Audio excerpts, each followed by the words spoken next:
Liver should be. So should we get announcements out of the way real quick? I can do that if you need. You Yes. get pegged.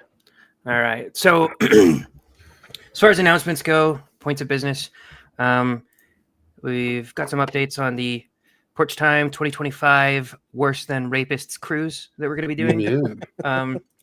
And I had previously been scheduled to give the seminar, the inspirational seminar on what was it? It was making space for yourself and setting healthy boundaries with toxic narcissists. But we kind of switched some things around, so I'm actually going to be giving an instructional sort of seminar on how to pick the best bottom shelf plastic vodka. Flip, of course, will be bound and gagged in the corner so he can sob while I ruin his craft. Chris's speech on logical fallacies and cognitive dissonance is still going to happen. I have to do the logical fallacies. Yeah. Chris is. I thought you signed up for it, dude. You wanted to do logical fallacies. And so if you stick around, you might find out what a straw man is. I have to be that guy. You do, and I'm not going to tell you what a straw man is because that's behind the paywall. You got to come to the cruise in order to get it. And we also did hear your complaints about the lack of female representation on those giving speeches and healing sessions and things like that.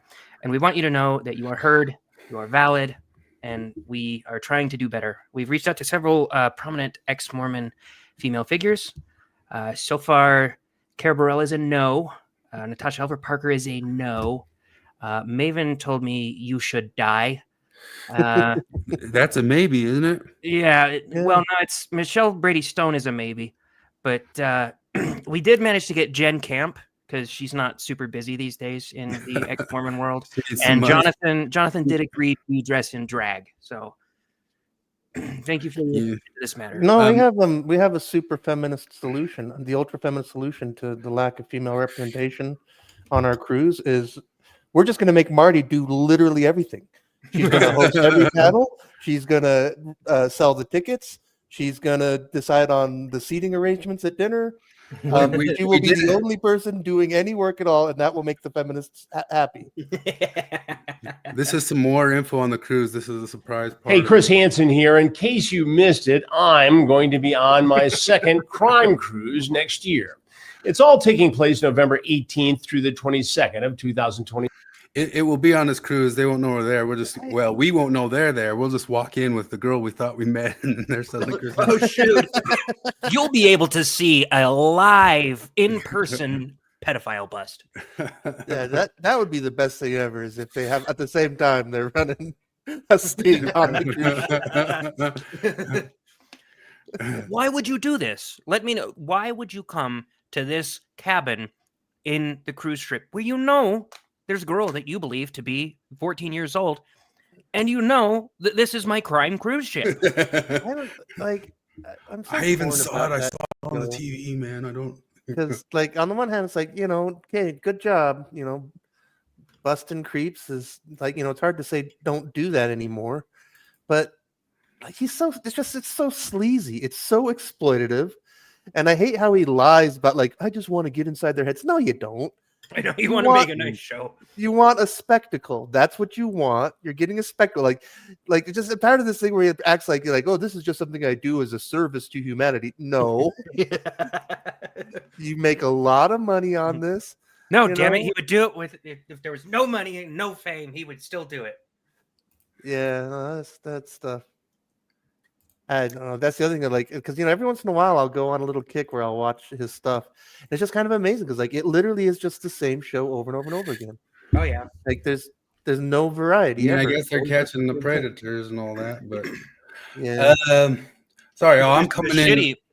Oh, go. The shitty ones are the amateur ones, because I don't know if you saw it. There was one earlier this year where this amateur group of people tried to bust this dude for creeping on an underage girl. They beat the shit out of him after they found him, and then they all went to jail because the bait woman was 18 years old, and this dude was 21. Like, you can't. He's not a pedophile if he's trying to have sex with an 18-year-old. Yeah. Well, he is in feminist world. Yeah. No, there's like I am stunned that like there's not been a shooting or something serious with all the amateur hunter shows out there. He was on like, Corolla this week. That literally just go around and they like beat people up. Oh yeah, I saw a couple like meathead dudes who used to like run like a weightlifting channel, and now they're doing this on the side, and they can't do anything to the person when they stop them there. So it's like the person like at that moment when they get up and run to go, they can't do anything to stop them. And well, okay, but you sure you want to run past these muzzles? You know. And I don't know, but it really is scary that like. I think like Chris Hansen has talked about from 20 years, is, because people always ask him like, or he says, like, do you ever like have, just nothing? Like you go out and you don't catch anything? He's like, no, like all we have to do, like it takes 10 minutes and we get people, like he says, we've never not gotten people to show up, and that's what's terrifying is like, I mean, that's just in KSL today. A lady school teacher has been arrested for having sex with a kid.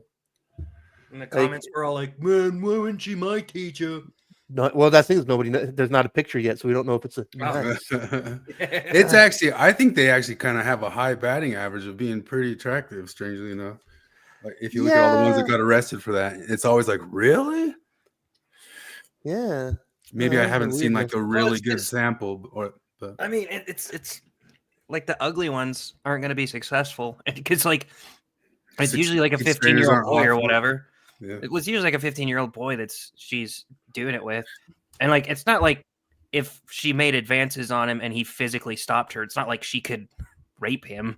Like, is it like that's like I wonder, like is it the control thing? Like I don't know. I bet you in those situations, I bet you a lot of the times the kids do first initially hit on them, and then they just like the attention, and then they, But yeah, I wonder. Well, there's like that thing, like the case from 25 years ago, maybe longer now. The teacher and the 13-year-old, and like when she got out of jail and he turned 18, they got married, and they're still married. Yeah. I think they're not married anymore, actually. Oh, what's her name? Letourneau? They had more kids though and stuff. They did. They had kids. It more was family. Like that was fucking. And watching their interview together was just fucked. Her justification behind it, like that dude as a grown ass man looked like he was. Well, I wonder. He's like, probably going to win the next presidency. He just has to run, just like Emmanuel Macron. Oh yeah, yeah. That's how you do it. She tried to. Although I don't believe that anymore because it comes from Candace. No, I'm just kidding. Yeah. That one was around anyway. She tried to claim that, like, well, this wasn't. If I knew it was illegal, I wouldn't have done it. This wasn't a law before. They made it a law to prosecute me.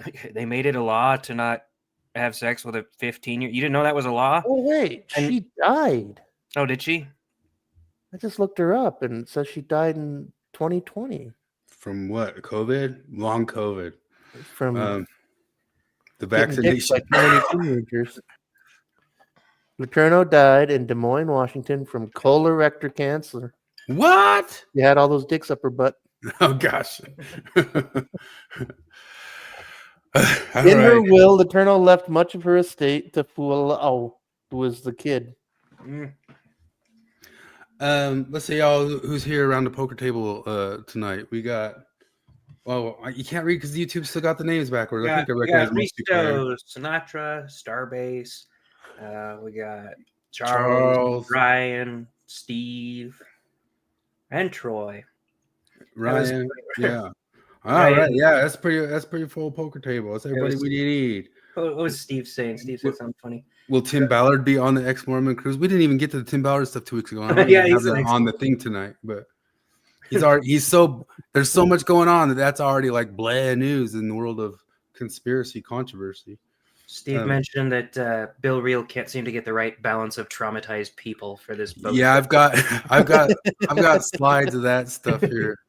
Poor them. But I mean, they could change it into the Chris Hansen cruise. But here, maybe I'll go forward to the cruise. I mean, that's like when you talk about me, like just the longhouse, like, hey, let's have a fun cruise. Here's some people I was thinking about inviting, and then Karen, that's not enough women. And like, you weren't even on the cruise, Karen. Like, why the fuck are you complaining?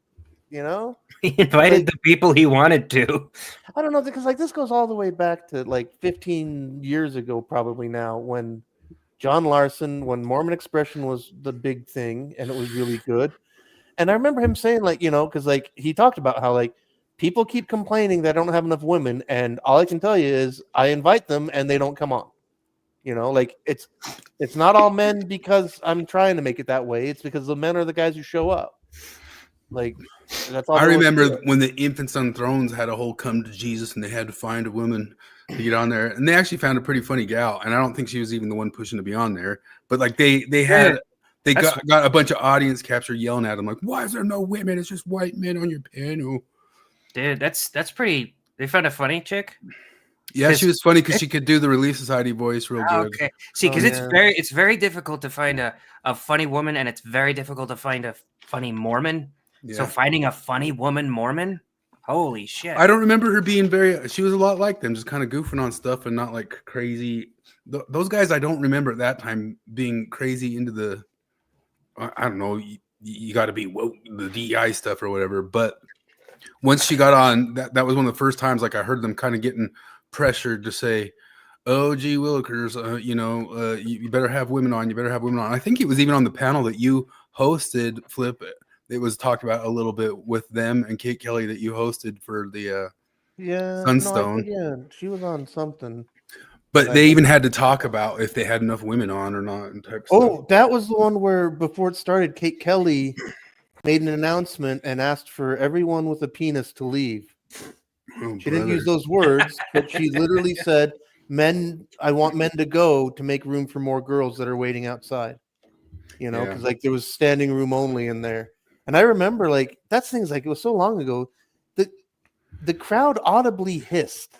Like it did not go over the way I think it would nowadays. I think people were like, what the hell's the matter with you, lady? I actually think it deflated the energy in the room, like because everybody was like all excited and happy, and it just like I remember that, but I actually don't. I think we're actually a little bit over that hump. In fact, I had some stats on it here, but I think between Maven, I mean, the community didn't come after RFM and Bill the same way that they did after Deline whenever anybody tried to pull a Maven denouncement of them. And there seems to be like some sort of sense of stuff's dropping. But look at this. They had these things here. But if you look at some of them, like this Islamophobia, anti-Semitic, all these things, like all these old numbers that we know that the Google trends were just shooting up, right? But look at a lot of them are actually going on the downside there. Awesome. Strangely enough. It's like there's a little bit over the hump of it because the president's gonna say retarded now and stuff. Yeah, because like if he succeeds in getting a whole bunch of female representation, and then the boat sinks, then that would be the patriarch to tank the boat just to get rid of the so I have it right here. Do you think they would also want an equal number of men and women on the lifeboats as they were escaping? Yeah, no, like that'd go right out the window. Like, no, we don't need any male representation in survivors. You've got your privilege. I just had to mention, Charles mentioned that they were expecting a 3-hour Raw Dog episode from you last week, Flip, and they did not get it. So you owe one. I worked 12 So this hours. is the cruise coming up. Oh wait, no, that's not it. This Thanksgiving. I think that's a different cruise. Oh, Womyn. Oh yeah, that's one thing I wanted to discuss. I mean, not a big discussion, but because I was listening to some Hayden Carroll apologetic stuff, and this thing that seems pretty recent that like the Jacob Ward Radio Hayden circles have come up with, and I'm wondering, I doubt that it's original to them. I mean, it's dumb enough that it might be original to them, but I also just kind of doubt it. But this stupid idea that Hellenization of Christianity is something that came centuries later at the time of the creeds, the like Nicene creeds and Orthodoxy and all that. Like that's their whole thing. It's like, no, there's Christianity, and then they imported Platonic thought and other Greek ideas. Like, how the hell are they that stupid? Like, no, the gospel authors were Hellenized Jews. Christianity came out of a Hellenized society. Like, Judaism was already Hellenized. Like, the gospels say the word Hades. They use the Greek word for hell. Like, and just like, how do they not see what a stupid argument that is? That like, oh no, it was the Catholics brought in Greek thought. How the hell does that make sense? It's actually kind of momentous that they're doing that, because there's a lot of people. It ties in with the woke right stuff and all that sort of stuff. Like I saw Slopologistics. apologetics. I saw Tatum, that Brandon Tatum guy who's been getting piled on for the people for being like a big Zionist or whatever, come out and kind of dash the evangelicals and all that stuff and say all your guys' creedal stuff that says that you're just supposed to be this and that and the other, and it's not Judeo-Christian. It's totally Judeo-Christian. It was Hellenized later. And then I saw Hayden and Jacob jump on trying to tell him, yeah, you're on the right track. You're on the right track, to try to push the same thing of what you're talking about, where Jonah Barnes and them said everything prior to Christ was all through this Hebraic mindset, pure Hebraic mindset. And so in a weird way, all over Twitter, they're jumping on the thing of saying this is, we kind of have the proofs and all that stuff that it did get bastardized through the Catholics and the creeds and the Nicene, all that sorts of stuff. And that was part of the apostasy. And we even have kind of more proof that it really is more Judeo-Christian than just Christian. So it's a stronger appeal to the Zionist crowd, if that makes sense. Well, it gets even dumber when they're like, oh no, the Hellenization happened. Like, well, no, actually the whole like Jews believing in things like a soul or an afterlife, that came from Zoroastrians. That was the Babylonian exile. That's who the Pharisees were. Pharisee was a Hellenization of Farsi, Persian, right? And like, because like ancient Jews, like in Old Testament times, like there was no soul. People didn't have an afterlife. Like they didn't believe in any of that stuff. Like all that stuff that Jesus was talking about, that was all heavily influenced by the Babylonians. So there you go, Jacob. Like, how are you going to square that? But I don't know. Like, I don't know why. I've got this weird thing where I keep listening to apologists, even though I'm just like, what are you guys doing? Well, I had a slideshow that I thought I did, that they went and appeared in front of Mark Driscoll's thing. That guy, Charlie Kirk. I guess they didn't get to talk to anybody there at all anyway, but that's the guy who wrote the book, who hung out with Charlie Kirk and all that stuff, said Mormonism's a demonic cult and all that sort of stuff. But I don't know. Weird times. Well, I mean, the whole point of apologetics, like the big lie of apologetics, is that it's about convincing non-believers. No, it's 100% about giving people who already believe a little faith boost, and give them the illusion of having solid ground to stand on. And that's all apologists. That's what all of them do, not just Mormon apologists. It's all just a dumb game. Anyway, just to go over this cruise stuff, this is their first announcement with it. And then you see this extra announcement where they added in Julie Hanks, and that made a bunch of waves with the Mormons. Like, look who's showing up. Wow, Julie Hanks. And wow, you talked a rich lady into going on a cruise? And then this whole post came out. I don't know if anybody sum it up instead of saying the whole thing. It's bigger than the Proclamation of the Family. I know this is an Anthony Miller. Yeah, I'm not going to read the whole thing, but this is I accidentally cut off Bill off the top of it. That's on accident. That's Bill giving a long description of why there's update. I'm a piece of shit. I'm sorry. I'm sorry, but screw you. We're doing it this way anyway, and I'm sorry, but we would try to do more, and I'm sorry, but I'm sorry I tried to have fun without the approval of a bunch of bitchy feminists. Yeah. I see this. Yeah. I think of the amount of time he put into writing this. I bet he thought about it a lot. When all you really say, you don't have to be mean about it. It's my cruise. I wanted to invite these people. These are the people I invited. Buy a ticket. If you want to come, if you more want to come, buy a ticket, come along. I don't know. Are the people who are announced on it the ones receiving money, or I don't know. Do you make money for making those cruise things, or do you just get your cruise covered, or you get an extra taco at the taco night? I've always wondered, like, what's in it for the? Are they making I money? don't really wonder.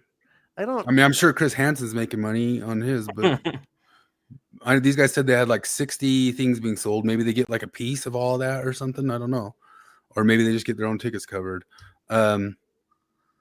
So then stuff kept going on and kept going on. And there's I didn't want to say Ryan. I crossed off his last name. There's Ryan from the comments over there. Have you ensured you have equal numbers of people, differing skin pigments and penises who identify as having vaginas? If not, I'm offended. One more thing out of transparency and respect. There are individuals who technically fit the criteria for visibility in space, but who I won't be invited, not because they are known, but because, this is him just saying, like, cruise meant to be, I can also just do it for fun and who I want to be around, which, he's like, well, that phrase, he said to say it the gayest, most life coachy way. But because our past interactions have been harmful for me personally. No, just say, I don't like him. I don't like these guys. Yeah. I don't. Why didn't you invite these guys on a boat with people that are mean to me? You dick. Yeah, I wonder who he's thinking exactly. I know maybe new name Noah or something like that. But Ryan Wimmer Wimmer says that I would force all the Mormons, all the feminists, all the podcasters. Like that's what I would do. Is I would trick them all into one boat. Maybe even have Chris Hansen there just for the curveball, and just have cameras everywhere. Ryan Wimmer's there saying that's me. Yeah, I blocked it out just in case you were. I thought if you were maybe here, you'd take. I think you should be proud of that comment. Yeah, that was pretty funny. You were attempting to. And that was a woman up at the top defending them. That's pretty good. Like here and there, you see women defending them and saying, "Come on." Always appreciative of anybody who's able to be that way. Let me see if I can. That was it on that one. Hold on. He wasn't defending him. Then there was this last one right here that just came out. And this one I didn't black up, but Beth McIntyre is like an influencer. She's the one who does the Mormon true crime pass thing. This is so gay. Y'all, I'm done with the Exmo space. My commentary on this cruise is not an invitation to try to life coach me through why it should not bother me. I am pointing out why I am done at this point, y'all. My list is a mile long. I am angry for the women I know should have been included. I would rather die than be involved in an event run by Bill Reel. Like, why are they that hard out for Bill Reel? Like, what have Bill Reel and RFM ever done but try to bend over backwards? Maven is human. You got to remember, they denied Maven's humanity. Remember? Yeah, I forgot about that. They're racists. Is that worse than a rapist too? Yeah. Troy had a good question. So, how much do they pay you to go on this thing? Yeah, that's what. Oh, they pay the other people. They pay us. Like, if I go to it, how much do I get? Yeah, I can't. What do these guys think this is? Like, do they think it's some sort of? Do they think they're part of an organization? I'm throwing a party. Anybody can buy a ticket. Like, if you get in, you're in. Hooray! Well, let's have fun. And like, okay, so Beth, did you want to go? And if you didn't want to go, then why do you give a fuck that anybody else goes or doesn't go? She's mad on their behalf. It's not your party. Like, just why? Why is this even an issue? But of course, we know that because feminism. That's why. Hey, Colby, we're talking about your cruise and how you guys pissed off the feminists. Oh, is he? Oh, he's on the cruise too. Good job. Yeah. Why didn't you invite Beth and pay her way and give her top billing? Yeah. You guys are assholes. You know that? Why are you guys such dicks? It's why do you guys so carefully curate a list of mostly men on purpose because of how much you hate women and stuff? I wish we could have warned you that this might happen, but there's no way we would have predicted that ex-Mormon feminists would have spurred out like dumbasses over this nonsense. I've never seen it over and over again for 20 years. I remember my years ago, before my uncle got divorced, he said about his wife, he said, "She is too fun as Pepto-Bismol is to heartburn. It neutralizes it." She neutralizes it. Yeah. And like that's what I feel like these feminists have done to Bill's happy cruise. Just neutralize the fun. Just suck the joy right out of it. I wonder if making the big comment on it or even addressing it is kind of like the thing of like never apologize because it just causes a bigger problem type deal. They just didn't address it and just marched on with their thing. it wouldn't have been a problem or become some big drastic issue. But I mean, I we know we generally can't do win. not get it, like that she shall not be seen or whatever lady who left the channel in a huff, that all he did was give her She a became space visible. that he already previously Like she shall built. not be seen. Maven, who left in a huff, who all he did was give her a space that he had previously built, and all he ever did, RFM and Bill have not done anything that I have seen ever but bend over backwards for it. Yeah, we criticize him for that. That's Yeah, that's what we get frustrated with. We get frustrated with how overly accepting and open they are Yeah, to it's every like little. it's like the bell curve of like the IQ. It's on one side you got us saying, "Can you believe how Bill Reel treated Maven?" And you got Maven on the other side. Can you believe how Bill Reel treated Maven? Yeah, exactly. It's just all he was just completely nice and pleasant and said, "Hey, maybe reel this in the show that's trying to like get people from all sorts of different directions." And then the people who joined her to dunk on him had basically the same stance as them on abortion. You know what I mean? They agreed. Well, it's like the Ethan Klein issue. Like he's been annexed from left and like swatted and had CPS called on him because he only hates Israel 99%, and the rest of them hate them 100%. Dude, his big contention was saying, "Well, I wouldn't call babies settlers." And like, no, they're the baby settlers. I got settlers as in upset. worthy targets for murder by Palestinians. That was the actual context of that statement from Hassan. Like, well, no, they're baby settlers, so then that's why they get to be killed. Like, that was exactly what they were talking about: is do Palestinians have a right to murder Israeli settlers? So I got a little bit upset about some Glenn Greenwald right before this, who generally I like, but oh my gosh, they had a bad take. Did you see the stuff where Ethan Klein got that girl to apologize? Yes. Yeah, that was awesome. Dude, So- I had takes me all the way back to the Venom Fang X Thunderfoot days. Yeah, it's exactly that. But then earlier tonight, Glenn Greenwald brought on Taylor Lorenz. And Taylor Lorenz, the biggest like Hassan Piker apologist in history, and she was also that weird Washington Post announcer lady who wore a mask for 5 years and went around trying to get everybody canceled and all that sorts of stuff. She doxed the libs of TikTok, right? Yeah. She pops on there and says Ethan Klein, this great big Zionist, is coming down on all these smaller channels, and these Zionists do this. He's acting like the victim and coming down and bullying these smaller channels. And Glenn Greenwald just listens to all of it like, oh my gosh, I can't believe like what? Yeah. And he goes, these Zionists, the way they push them. Guy, just Zionist? He's not a Zionist at all. I'm telling you, this is what it's just like a little 10-minute video with Taylor Lorenz on it and Glenn Greenwald, and he's just listening to it. He doesn't really know the situation. I don't know what's going on, but the way these Zionists push people around and bully them around. These girls took video from behind paywalls of Ethan Klein, announced to their channel, hey, this is the stuff from behind paywalls, so you can watch it here without having to pay Ethan Klein, which is way worse than just like the free use stuff. And then these are the same people who did stuff like they called CPS on their family. They got their groups of people of their followers to call CPS on their family for saying, he said something like their kid got giardia or something like that. So we're going to call CPS on Ethan Klein's family.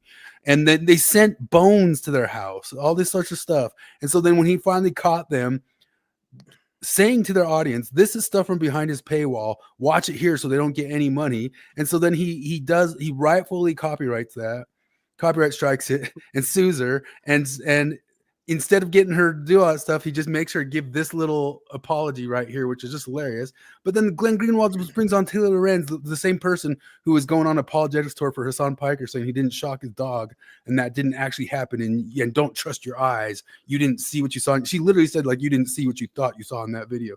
Real quick aside, Risto says, I won't go until the cruise is 75% Somali. If they sail through the Gulf of Aden, that could happen.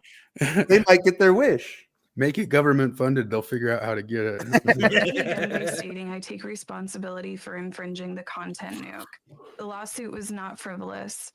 When I said the lawsuit was frivolous and based on misogyny, it was to garner sympathy, protect my own reputation, and retaliate against It the does crime. read like a hostage This statement. It is a hostage station, but he's like, but she was the one who said, please, please, please, please let me out of Oh, this. it's Okay. a hostage statement that saved her like $125,000 or something. Oh yeah. Well, she was so retarded about this because she it's like going on camera and be like, "Hey guys, I'm going to commit a crime." Yeah. It's not even an argument. You can't I hate copyright strikes. Like there's Behind some things that are a little bit paywall. too much, but this is behind paywall stuff. And she said, "I am copyrighting. I am using I'm his copyrighting this so you copyright." guys don't, so he can't get money from paywalled She stuff. told you that she was committing copyright fraud. And then it's just hilarious that after all that and all the panicking and all that stuff, and these are the people who did that. They were literally torturing him and Elin, their kids, sending stuff to their house for months, all because he and Hassan Piker had a fallout, much like Maven and RFM and Bill, in the sense of Hassan was like, you got to be 100% on the side of Hamas or I hate you. And he goes that far, Hassan Piker. And Ethan says, no, it's not that bad, but I'm still totally on the side of Palestine. I'm still totally on the Palestine. It was literally like how RFM and Bill said, we're down with abortion, but we get some people who have some limits on that. And she lost her brain that it wasn't full extreme. It's the same exact thing here, that Hassan Piker lost his brain, that Ethan wasn't full extreme, and these people called CPS on his family because he wasn't full extreme, but totally on the side of Palestine. And now Glenn Greenwald and Taylor Enns are calling him a Zionist tonight. Ethan says I think Israel should ease up on the Palestinians, and he responds, "You're worse than a Jew." Has given, but it's hilarious because she was begging, and she even had a stream begging that he stop doing this. So he said, okay, we got you dead to rights, so just read this, a greater understanding of copyright protection, people's copyrights, and the importance. And this is Ethan Klein, the guy who saved fair use on YouTube through that whole lawsuit back in 2012 or whatever, of protecting copyrights in the online content creation community. It is important for the entire content creation community to respect the intellectual property rights of other creators, and I will adhere to the lessons I've learned throughout this process going forward. I also want to make clear that I did not receive any support, financial or otherwise, from Hassan Piker. Hassan never even reached out to me privately to offer words of support. Speaking honestly, I found his indifference to my suffering hurtful, especially after he hinted he might help me behind the scenes. It felt like he wanted to receive credit from the public for helping me without providing any. As to the GoFundMe money, to the extent there are any remaining funds after I pay my attorney's fees, I have agreed to pay the remaining funds to the clients. The funds will not go to anyone else, including Denims or Frogan, to defend their lawsuits. For the record, I have agreed to cooperate with the clients in their litigation against the H3 Snark mods for promoting my live stream to the extent that I am able. I will offer my support, including testifying under oath to everything I have just stated, to help their cause. I also she had crowdsourced $17,000, and that's what she's trying to do. want to take the opportunity to acknowledge other misconduct and bad behavior I have exhibited online. For example, weaponizing the death of Asmongold's mother was inexcusable. I should know better because I have 3 disabled people that rely on me. Moving forward, I will do better. I also want to apologize to the crew of the H3 podcast, particularly AB and Olivia. I apologize for calling them cowards for not quitting their jobs. That was a shameful attack on 2 people who deeply care about anyway, that's it's so nice funny watching stupid pieces of shit have to grovel like that. And it was all, and then it really kind of pissed me off that Glenn Greenwald, who I usually like I think he's measured on most things, just accepted Taylor Lorenz popping on and saying, Ethan Klein, this is how these Zionists act like they're the victims, and when they're actually the bullies, they're cry bullying. Come on. Did you follow your old Thanksgiving guidelines here? No more than 3 households present. Parties no longer than 2 hours. Guests must stay outside. Avoid singing, chanting, and shouting. God, it's you somehow forget how fucking patronizing it was. How stupid was that? See any of this news from the last couple of weeks where the UK spent £200 million on a big government, basically the COVID response review. And so it was the assholes that made all the decisions, reviewing themselves, right? And it was 800 pages long. And it goes through this didn't work and this didn't work. And we cost the economy $500 billion. And the school system completely lost track of 200,000 kids. All this bad news. And then the conclusion, we should have locked down a week sooner. it's utterly farcical. It's like it's just unbelievable. I mean, I that's get one so of those things, sick like, of the apologetic line that they were doing the best they could with what they knew. The fuck they were. no, There that's like was where so Adam many Carolla is crazy absolutely right. things. It's like Adam Carolla is like, I'm a comedian and a construction worker, and I've never read a book. How did I know? How did I know that none of this was going to work? And because I feel the exact same way. Because I mean, at work, everybody was calling me an asshole because I'm like, this is ridiculous. Like when they put up the plexiglass barrier, And yeah, that, and then but we're still handing things to each other back and forth through it. Like that's like I so, got like, called an everybody knows asshole that on respiratory Facebook. virus. Everybody knows that the respiratory viruses propagate in straight lines like photons. They don't. Well, They don't, I they don't got called an travel asshole on through Facebook the air. because the what was it, the Harmons, like in the first week, made people stop at the front of the store and put gloves on and put face masks on. And so everybody was conglomerating us up at the front of the store waiting in line to get. So they're all crowding around each other to get these things. I'm like, this is Yeah. so odd. Like, this is what all intervention does. It makes Yeah. everything worse. Yeah. And then everybody because I remember even thinking about this, like, because people are like, you got to wear the mask, and then I see like, wait, you put on the one mask and you wear it all day, and like you take it off to sneeze into your hand, and then you touch the mask and all this crap. It's like, in hospitals, like especially in like ICUs and stuff, when they're really worried about this, like before you go in the room, you put on the mask and you sanitize your hands, and then you go in and do whatever you're doing in the patient's room, and then before you leave the room, you sanitize your hands again, you throw away the mask, then you go to the next room, you put on a new mask, you sanitize. Like, if people were doing something like that, maybe masks would work. This idea of just putting on a mask in the morning and going about your day, like, I was like, okay, this is obviously retarded. I know this is retarded. I know there's no way that this is going to do anything to prevent COVID. Dude, like, I got like belittled by a friend of a friend for not wearing a mask in the Denver airport. And like it was kind of wild because I was literally the only one not wearing a mask that I did not see a single other person. I was getting a lot of looks. And we get to the place we're at, and he's like, "Oh, I'm curious why you didn't wear a mask." I was like, because I don't right believe now in you're magic. yeah, I was like, well, right now you're wearing a neck gaiter. How fucking helpful do you think that is? And he's like, oh, it's just you don't like believe in data and science and stuff. And I was like, okay, here's some data for you, dipshit. We're in Denver right now. You know how many active cases of COVID there are? 7. That's how many there were. I had looked it up. There were 7 active cases in a city of however many hundreds of thousands Denver is. And you're like, everyone needs to wear a mask still. Yeah. Well, Well, at least I we got- found out that natural immunity doesn't work anymore. Yeah.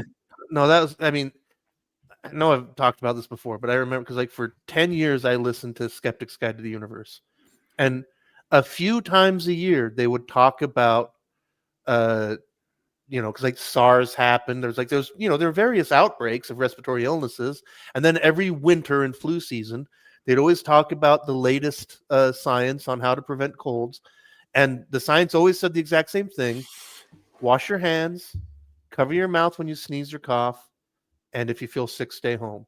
And like that's what decades of the very best science tells us about preventing the spread of cold and flu. And then suddenly, for some reason, even though everybody said like, well, COVID is a cold virus, suddenly all that shit went out the window. Well, the other thing that Skeptics Guide was always talking about was the importance of herd immunity. They talked about it all the time. Yeah. And then somehow magically for that one disease, none of that shit mattered. In fact, to even bring it up was a right-wing conspiracy theory. Yeah. So my ex-girlfriend was one of the first persons diagnosed in Utah. And so I was really quick to learn. It was right around when that earthquake happened in Magna. Remember that? That earthquake happened in Magna, and her store got tumbled pretty hard.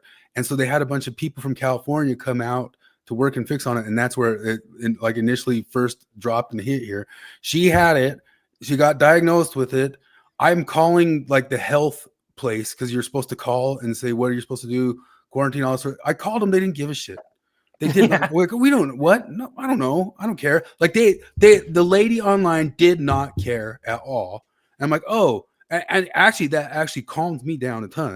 I'm like, yeah, this is horseshit. Like, what is this? Oh, like, you guys aren't that afraid of this thing. But anyway, I had never gotten tested. Then when the those antibody tests came out, I went and tested for them because I was really interested. I found where they were. I went and tested for them. I was in a room with like 15 people.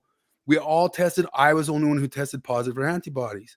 I was the only one who knew that I had supposedly been around the thing. They double tested me to make sure. I had the antibodies. Was that good enough? Nope. Still had to be pressured all over the place that I had to go get a shot or something like that. I remember Morgan she tested positive for COVID, and when we found out, someone was like, I don't remember who it was. They were asking me like, "Oh shoot, that's gonna suck sleeping in a different room." Like, you think I'm gonna sleep in a different? I'm gonna go make out with her right now, okay? I'm gonna put my tongue in her mouth. All right, like, wait, oh no, not COVID. And I got it, and the literal only symptom I had was I lost taste and smell for a couple weeks. Yeah, I tested positive for those antibodies, and I'd never gotten sick. Except I did get really, really sick in something that doesn't fit the timeline, but it was only like a month or two before. But that could be, you know. A couple of weeks ago, I was in an Instacare clinic, and I overheard a conversation where a doctor walked up to one of the MAs and said, "So insurance is charging $200 for COVID vaccines for a non-vulnerable population?" And like the MA's like, "Yeah, no, that's the new policy. Unless you're elderly or immunocompromised, they're not. It's not covered anymore. It's $200." And I heard the doctor say, "It's like, yeah, I have a 21-year-old patient that wants another booster." It's like, yeah. Like, if I was the doctor, can't you just walk back in there and be like, "You don't need one, stupid." Dude, You're okay. I remember one of the dumbest things I saw was, I think it was like early 2023. People were pretty well starting to take the masks off and be like, okay, we might have freaked out, but we take our kids to this arcade in Utah, Nickel City. It's pretty great. It's fun. And they still have the 6 feet, like stay 6 feet apart things on the ground. And there's like maybe a dozen people that are wearing N95s. And I'm like, how fucking dumb. You are so scared of this that you're wearing a mask, a surgical mask that you think is going to help you. And you go to a place where you touch shit that other people like, that's the whole thing you do, is you touch shit that little kids are touching. Yeah. Charles said he saw in 2019 COVID things in the hospitals, and that was when I got sick. December 2019, I got really sick, but that didn't fit the timeline and stuff. But I did have antibodies. Doesn't make any sense. Or I did catch COVID, and whatever I got sick from in December the COVID didn't do anything to me or something like that. Steve said he didn't have one to go in the store, but luckily he found one on the ground and put one on. Adam Carolla, that's a story he tells, is that like he walked up, like it was an outdoor, I think it was at the airport, like, and it was like talking to somebody through like a box office type thing, talking to somebody through a plexiglass thing. And the lady's like, "You have to wear a mask." He's like, "We're outside." She's like, "You have to wear a mask." And he said he literally found a mask on the ground, put it on, and then the lady was okay to talk to him. It was like, and I 100% believe that story. I mean, the one that happened to me that was like blew my mind is I was walking to the grocery store, and this was 2 weeks after the Salt Lake County mask mandate was lifted. So the mandate was over for masks, and I was walking to the grocery store here downtown, and I was thirsty, so I went into the head shop, the smoke shop, to get a drink. And I walk in, the guy's like, "You got to put on a mask." I'm like, "Are you kidding me?" And I got into a fight with the guy. He threatened to call the police. Not a physical fight. Like, you sell tobacco, and you're concerned about me wearing a mask, like Mr. Public Health and Safety? Like, are you kidding me? But yeah. he had nose piercing, and like he was obviously Democrat voter. Starbase Club said COVID jacked him up. Victor Davis Hansen stands by, and he's an older guy, that he stands by that it messed up part of his lung so bad. He calls it long COVID, but he had part of his lung that kind of collapsed from it. My cousin's husband was one of the first people that knew how to get COVID, and he was in a coma. Like I think COVID was real. I think the vaccines might have been useful for older people or very, very comorbidity type stuff. But yeah, it was real deal stuff. Just not what they made it out to be. And then the policies were stupid. We're just stupid across the board. There's that, I forget what the term, I wish I remembered it, because I always like to write it down and I forget it. But there's a term for a what do you call it? Like cardiovascular system, your lung system type illness, that it spreads how it's going to spread, and there's nothing you can do about it. Yeah, no, that's one there's of a the term things for it. that's one of the things that Skeptics Guide would talk about, like with respiratory illnesses. They're like, Respiratory. the shit goes through the air. It goes through the sewers, man. It's all but impossible to totally prevent it, but which is why the science says. And there's a term for cover it. your There's mouth like when you cough or sneeze, wash your hands, and if you feel sick, stay home. That's the best you can do. And the doctor who found it out, they named that term for it after him, and it was spreading around the internet. And I always forget what the term for it is. He said he had when the lockdowns first started happening, like there's so many ways that I knew it was bullshit. Where they're like, only essential workers need to go to work. Oh, what do? I sell booze. Oh, you're essential. Because you sell booze for the state of Utah. Like, that was the first time I was the state isn't going to give up their money. That's a lot of money they're going to lose if they shut down liquor stores. I know. No, they're essential. Well, I remember seeing that they came out with a list of essential businesses, and I don't think the liquor store was on it for about 10 minutes. Because I saw it one maybe an hour later. We got an updated list, and the liquor store was on it. I was like, oh, okay, this is fake. Yeah, this is. I mean, it's not. It's a real thing, but this is. It's not so scary. funny too, because there's such a class difference in how people experience COVID. I was the HR guy, but I was working for a grocery chain. We didn't miss a day of work for COVID, not a single day, and it was double when the lockdown happened. We were double time working all the way through that. And then you have all these people who complain like, oh, I just didn't do anything for 2 years and I lost my mind. I wrote poems about Trump, and you're like, you guys, it's such almost kind of like the luxury beliefs type stuff. Dude, I lost 80 pounds. I seriously, I got summer vacation. I had 3 months where they had me come into work once every 2 weeks. And I was like, okay, I'm either going to get really fat or I'm going to eat right. So I started running every day, going on a bike ride with my kid. And I didn't eat shit. I lost 80 pounds in 6 or so months. And then the funny part was after that, if you called in sick with anything, if you just said, I'm sick, I'm not coming in tomorrow, the policy was you got a week and a half off with pay, doesn't come out of your paid leave. Or you can just take you can go buy a COVID test and take it and they'll let you come back earlier. And I was like, why the fuck would I do that? Yeah, you gave me a week and a half off. I'm going to go hang out with my kids and shit. Visa says the only way to prevent the spread for sure is 100% lockdown. Well, first off, 100% lockdown is not an option. Yeah. 100% lockdown means civilization collapses. Yeah. That's not a thing that you can do. If I'm China and we 100% lockdown, that's the only time I would feel comfortable attacking America. Yeah, they told all their troops to not come out. So I don't know. I'll just never forget seeing a week or two into the lockdowns, a video went around the internet, and it was a church group singing in a Walmart. Yeah, because it was illegal for them to sing in church, but it was fine for them to go to Walmart. Yeah. Okay, this is a farce. Monty Python couldn't write this. It's too ridiculous. It's so wild. It's just so wild that they got so goofy with that. Anyway. I remember said out loud, and I wanted certain people to hear it. That I will never get my COVID apology because my boss yelled at me and threatened to write me up about the mask shit. And I didn't I kind of folded and I'm here's your fucking mask. But I really want to say no, you don't have the authority to do that. None of this is legal. This is retarded. Do you know how I did masking 90% of the time? Chin diaper? A bandana over my nose. Oh yeah. People didn't say anything about it. Yeah, because they're retarded. As long as your face isn't showing.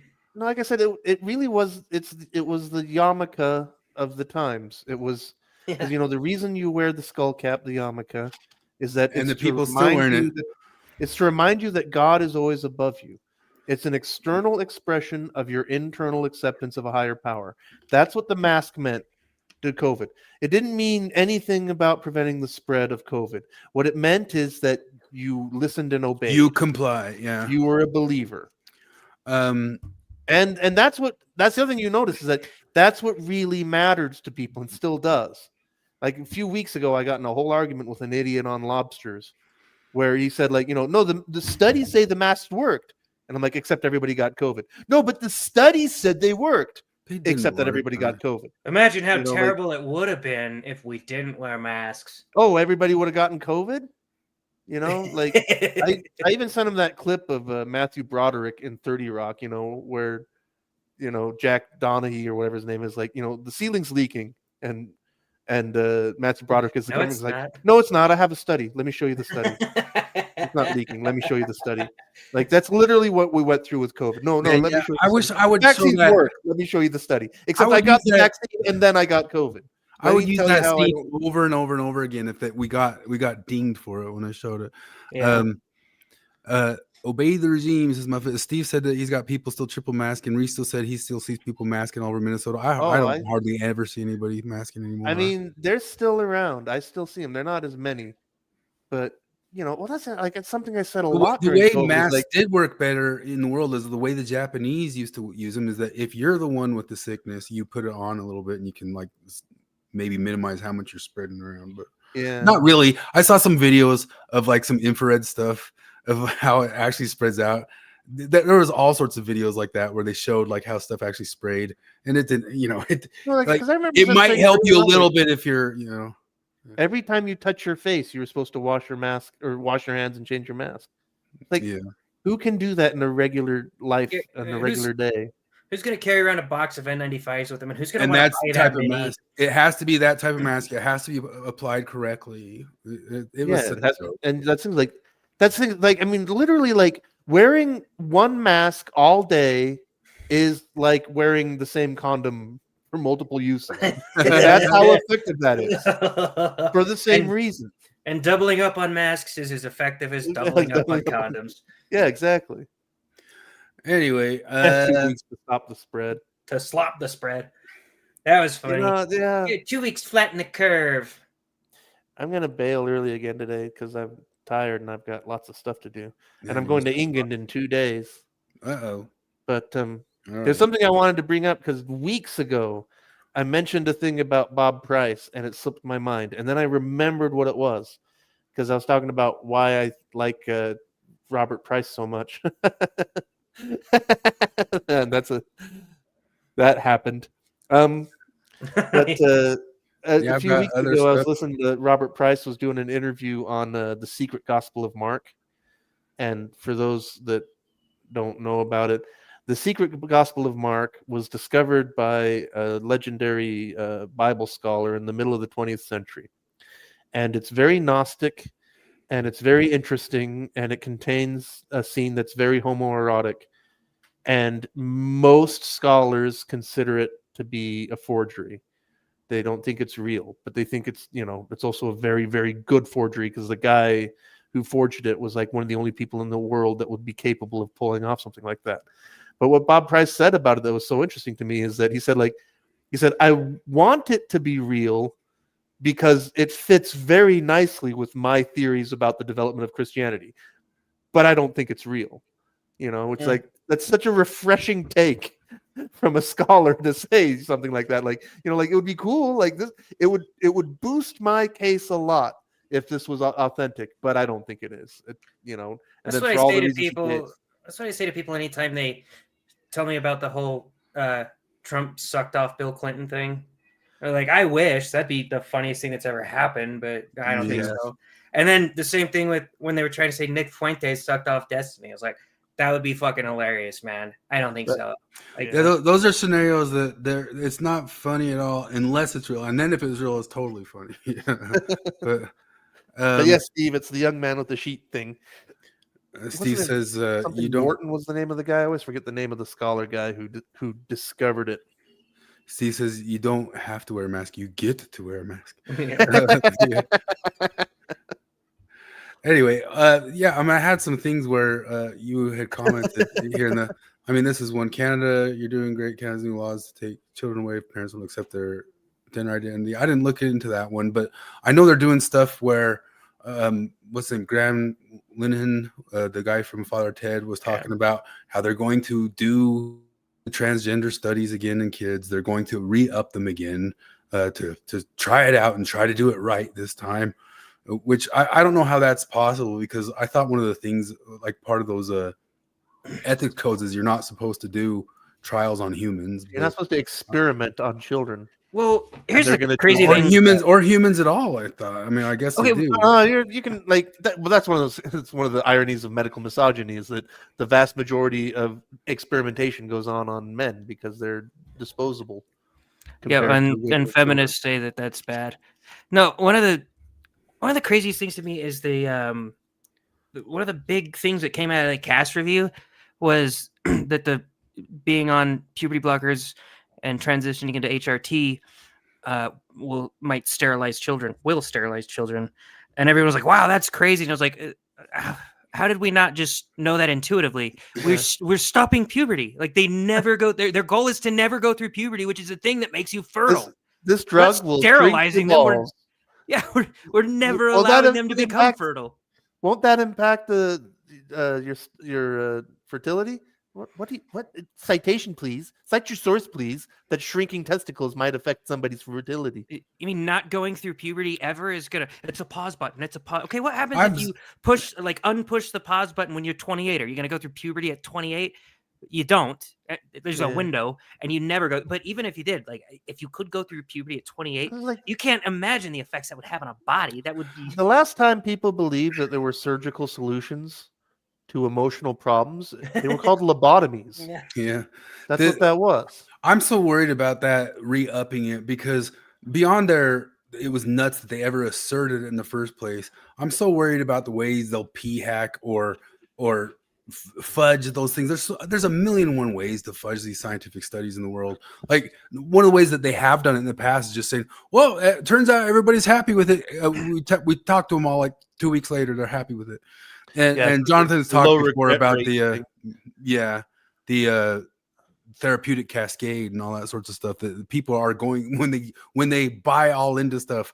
You're going to have a high. It's actually a bad sign that you have too high of a percentage rate because then you've got a therapeutic cascade going on right there where they've done something that they can't take back, so they got nothing to do but to say that they're happy with it. But there's a million and one ways for them to p-hack that stuff or to say, oh, this is like they're going to study like 50 kids across 30 years what it does to them. You know what I mean? Like, come on. And it should just be obvious, like to play with people's hormones like that at that young of an age, you should not be jacking with it. But whatever.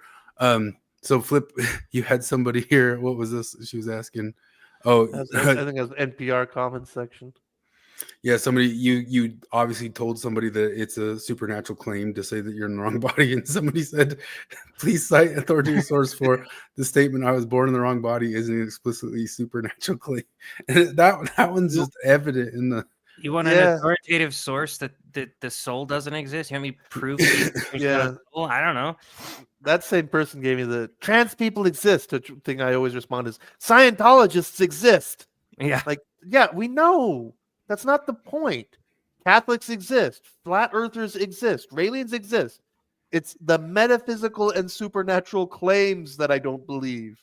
I accept that trans people exist. But then people I don't accept that you are born in the wrong body or that you can change your sex.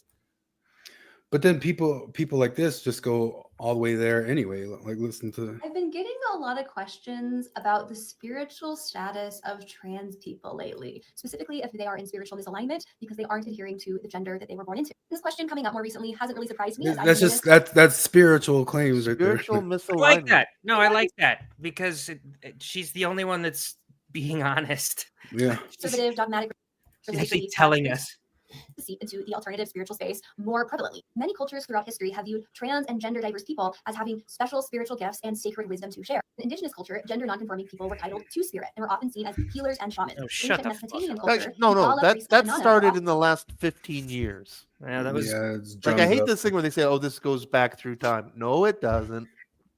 Gender fluid or trans, and this was seen as a spiritual gift that allowed them to connect both into the human and divine realms. The African spiritual traditions recognize both gender fluid deities and spiritual leaders. For example, the Dagara people of Africa saw individuals. Anyway, she's saying it's spiritual, and then of course our old buddy. Like, hey guys, all these tribes that hadn't figured out the fucking wheel or domesticated any animals or and didn't understand anything about the scientific method. All of those guys, and they believe in witches and stuff.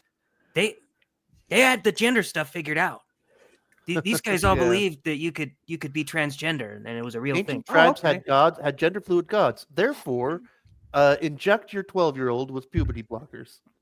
We actually found one weird, strange reference to it in some weird thing that some activist pulled up and announced that it was part and ubiquitous of all their civilizations everywhere at all times, and pushed it into the foreground somewhere around 2001 or something like that. Well, But the other thing is like, when you dig into this stuff, like, I remember somebody making a claim about like Korean shamanism, where Korean shamans would like embody a female deity. And it's like, but if you ask them, like, did you actually change into a girl then? They're like, no, no, no, duh, no. Did it work? Our buddy Seth shared this one to Thoughtful Faith, and dunking on the lobsters and Thoughtful Faith of this should end the debate on transgenderism. I saw this old video that can settle the transgender debate once and for all. You won't believe who's in that video. I thought I had a deja vu. This gentleman, yep, the most sacred martyr of modern conservatives. So he said genders are determined by the chromosomes. And the guy asked him, gametes. What about God? God doesn't have all that lame human shit like DNA, right? So here's what Charlie said. So God the Father is neither man nor woman. He is omniscient, omnipotent. He is all being on top. So why do you use he? Well, I did not. The scriptures do. You could use woman. You could say her. You could use him. Whoa, just eye-opening. So you're telling me that either way is okay. God can be a he or a she. So the right pronoun for God should be they, them. So it turns out those motherfuckers who wrote the scripture misgendered God. Can you believe this shit? You see, the problem of modern conservatism is that it has to reconcile creation stories with molecular biology. If God made people in his image, or maybe I should say in their image, doesn't it mean that everyone should be gender fluid like God? I actually think everyone is to some degree. But you see, this should have ended. The Seth, our hardcore atheist, monist, materialist guy, is putting out an argument. This is all a metaphysical argument. This is all religious argument.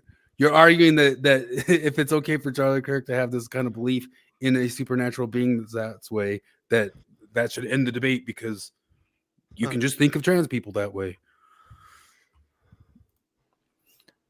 I've always dressed like a boring dude, but that's just because I don't have the talent and patience to try other looks.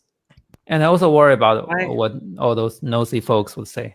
Like, that's the only reason I you could don't just snap my finger and toggle between genders without being judged, I'd probably do it. You would too. Yeah, that's magic. Be honest. Yeah, no, if there was Yeah, like I don't think I a would. magic, I'd try it once. I'd be like, I wonder what I look like as a chick. I'm like, go, No, God. I mean, I know. Many years ago, I was a sister missionary for Halloween.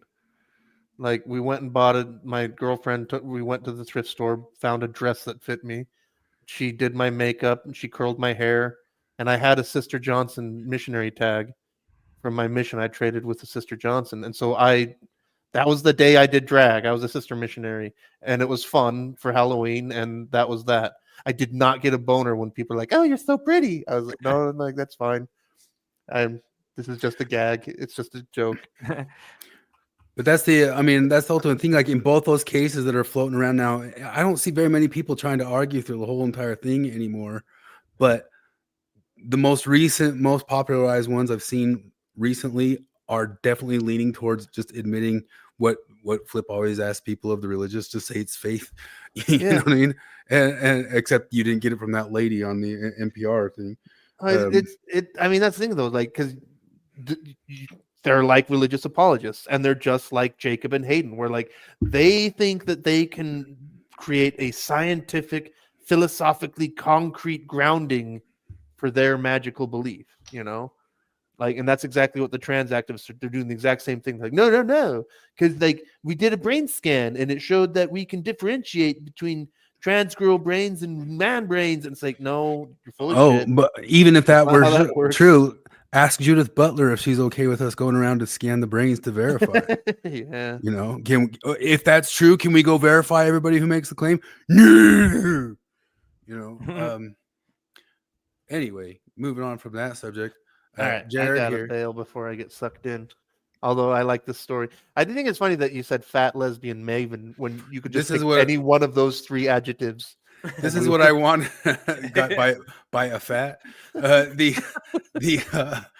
This is what I wanted the thumbnail to be, but I didn't want to put Maven in the thumbnail, so I just put the Mormon stories name there. But this is where pegged came from. We called it pegged tonight because Jared got pegged right here.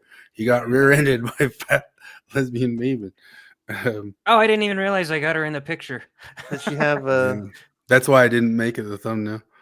she have insurance and everything? You're gonna get a new Yeah, car. yeah, she's got Progressive. So How old is your car? It's a 2013. Oh, you're not gonna get too much out of that. No. Man, well, do you at least get like a rental covered and stuff? Did you They get said once whatever we she get- was door dashing? Did you take? That's what I should have done. You're like, They- I'm hungry. Give me that shit. Man, that's kind of bummer for her that she's just door dashing to get some extra money and then just boom. Oh man. Anyway, Yeah. Well, yeah, no, like especially like if that's your income and you just smashed up your income machine, that would suck. and now you got to pay more for your income also, machine. like, God, I mean, I don't know, driving drives me crazy that like 99% of accidents are preventable, and the magic words are speed and following distance. Oh yeah. Speed Yeah, that's following distance. you know me. I'm a terrible driver, but I knock on wood, rarely getting wrecks, and it's because I drive very slow, way behind people. But it also drives me nuts in the snow when people take that as an invite to zip right in between in front of Yeah. me, and you know. Well, that's But, one thing I think was kind of bad about the age of SUVs in the 90s, because suddenly everybody had 4-wheel drive, and it gave them a false sense of confidence because like 4-wheel drive helps you get like it helps you accelerate in snow, but it doesn't make you brake any better. It doesn't make you steer any better, you know? And so like I almost think it was better like because I used to wonder like And it doesn't save you from the other people sledding around. because like at all. back in the days, like in the 60s and 70s, when cars were all gigantic V8s made out of steel with rear wheel drive, you know, no traction control, no anti-lock brakes, ridiculously overpowered heavy cars, how was it that people were not just constantly smashing into each other? And I really think it got worse in the age of SUVs and traction control and anti-lock brakes because it gave everybody a false sense of security. And so they started driving more aggressively because the cars handled so well. And then when something happens, you slam on your brakes and you slide just like you did back in the days of my dad's Chevy Nova. That I was such a pretty great lucky. car. I usually when I'm at because I was at a dead stop, I'm at a light. I'll keep like I'm paranoid that this is gonna happen. Like somebody's gonna rear end me, and so I'll keep a pretty good distance between me and the car in front of me when I'm waiting at a red light, and I'll usually check my rear view mirror so that I can see if someone's coming and I can pull forward if they're slamming on their brake. But she probably hit her brakes like 10 feet away from me, I would guess, because I hear 0 tires screeching, and she fucking slammed me. You can't see it, but the bed of the Subaru inside the hatch is just bent all the way up. No, I can tell she slammed on her brakes right before because her bumper, you know, the car tilted forward because of the braking, and that's how her bumper got Hey, it's wedged your under buddy. yours. Who's that? Oh, he's back. Jesus JFC stands for Jerome Fugi Groist, COVID and Maven. We all ever change. Get offline. Get real community. I cannot die no matter what I do. It's effing Groundhog Day. Sure, buddy. Okay. You just Hot pedal tapped in on a subject when we were popping up about stuff, but we've given you credit before because we thought James Lindsay's gone off the deep end in some areas, but or gotten out over his skis is how I would say it. He's calling us the woke right just because we hate Jews. Yeah. Speaking of that, Will Matheson, if you want something new here about touching grass and building community. Oh, I got interviewed by the Deseret News, and I talked about touching grass and building community. They interviewed me this week on the Desert News, and I talked you about did it wrong. touching grass and building community. You don't really understand touching grass or building community. You don't understand how internet algorithms work. Mm. So you're just wrong. I don't know where this lady contacted me out of nowhere from to ask my opinion on this type of stuff. But yeah, this is an article. It hasn't. I don't think it's been approved yet on Mormon Stories podcast, but Jonathan tried to post it there. Oh yeah, is he still waiting? Let's get real about loss of faith. And Betsy, I can't say her last name. It's a big long last name with a V. It's Vandenberg. Vandenberg. And Vandenberg. She's some kind of Flemish Dutch person, or she married one. Yeah, and anyway, go read the article. It's a whole thing. Nobody in my life's noticed it or mentioned it. It's been out for 2-3 days. I like to see if they say something, but I like how she started out with it starts out with a quote of just, "I don't know any little old ladies," says Chris Hanna. That was that's actually really good writing. That's a good hook, and it really hammers home the point, because right off the bat, it's yeah, that's true. That's something we miss from being in church is. Yeah, this is. I used to know a dozen little old ladies, and they knew me, and that's not the case anymore. Yeah, those are the ultimate points I was bringing up with the whole entire thing of because even the ex-Mormon community say, go on the cruise or something. There's no little old ladies there. There's not, or go be come a big brother, even though there's all sorts of risks in that stuff nowadays. What if you get accused of something? There's not some sort of church place. But even if I went to go be a Catholic big brother, I'm not also getting to know little old ladies at the Catholic big brother place and know what's going on with the Maya maids or something like that. The whole point was there's no replacement for getting to know all of your neighbors pretty dang well. And I brought up the thing that I brought up a million times when I go over to Kevin's house. I went to Kevin's ward, and I was really, really kind of taken aback from being so many years out of it that Kevin knew all of his neighbors well. You know? Yeah. And I just don't, I haven't had that in so long, and, but then I mentioned another story that just happened recently that I brought up on here, that this little old lady came up to me in Costco, and I knew her face, but I'd forgotten her name, but she knew my life. You remember this? You remember this? You remember this? She went through all the beats of all the things. And I was like, dang, and I'm sure I would be the same way if I knew all these little kids in the ward. If I knew all these little guys, I'd know all the stuff that they were doing and follow it and be like a cheerleader for them all the way along, all the way down it. And it tripped me out. So she heard me talking. She heard Jared and I talking on Jacob's podcast, the infamous one that got taken down. And by the way, John DeLynn and RFM, and I guess Bill Real, I've had read this stuff. And John had suggested to John DeLynn that maybe we have a lunch or something like that. But John DeLynn has heard bad things, has a bad, how do you put it? Something like that. But even in that podcast episode where I was talking about when we were mentioning supposedly the bad thing that Jacob had to take down, where we were talking about his daughter putting out the book about asexuality, is I was talking about the larger point that I'm in the same boat as that girl, that across all this time, it's in the article. I have a girlfriend, I have friends, I have a band, I'm social, but there's this weird other community that's just not there. It's not there, and it's long gone, and and there's no way to really reinvent it. I live in an apartment building. I've lived here for 10 years now, I think. And I know one of my neighbors' names. I don't know any of my neighbors. I know some little kids who say hi to me on the street, and I've taken dogs out to say hi to them here and there, and that's it. It might as well be a hotel for how much I know the people who live in the units in and around me. If I went to church better, I could have gone and ask those neighbors who still have their fire alarms beeping. I could find out what race they are, and maybe it will dispel me of some sort of notion. But yeah.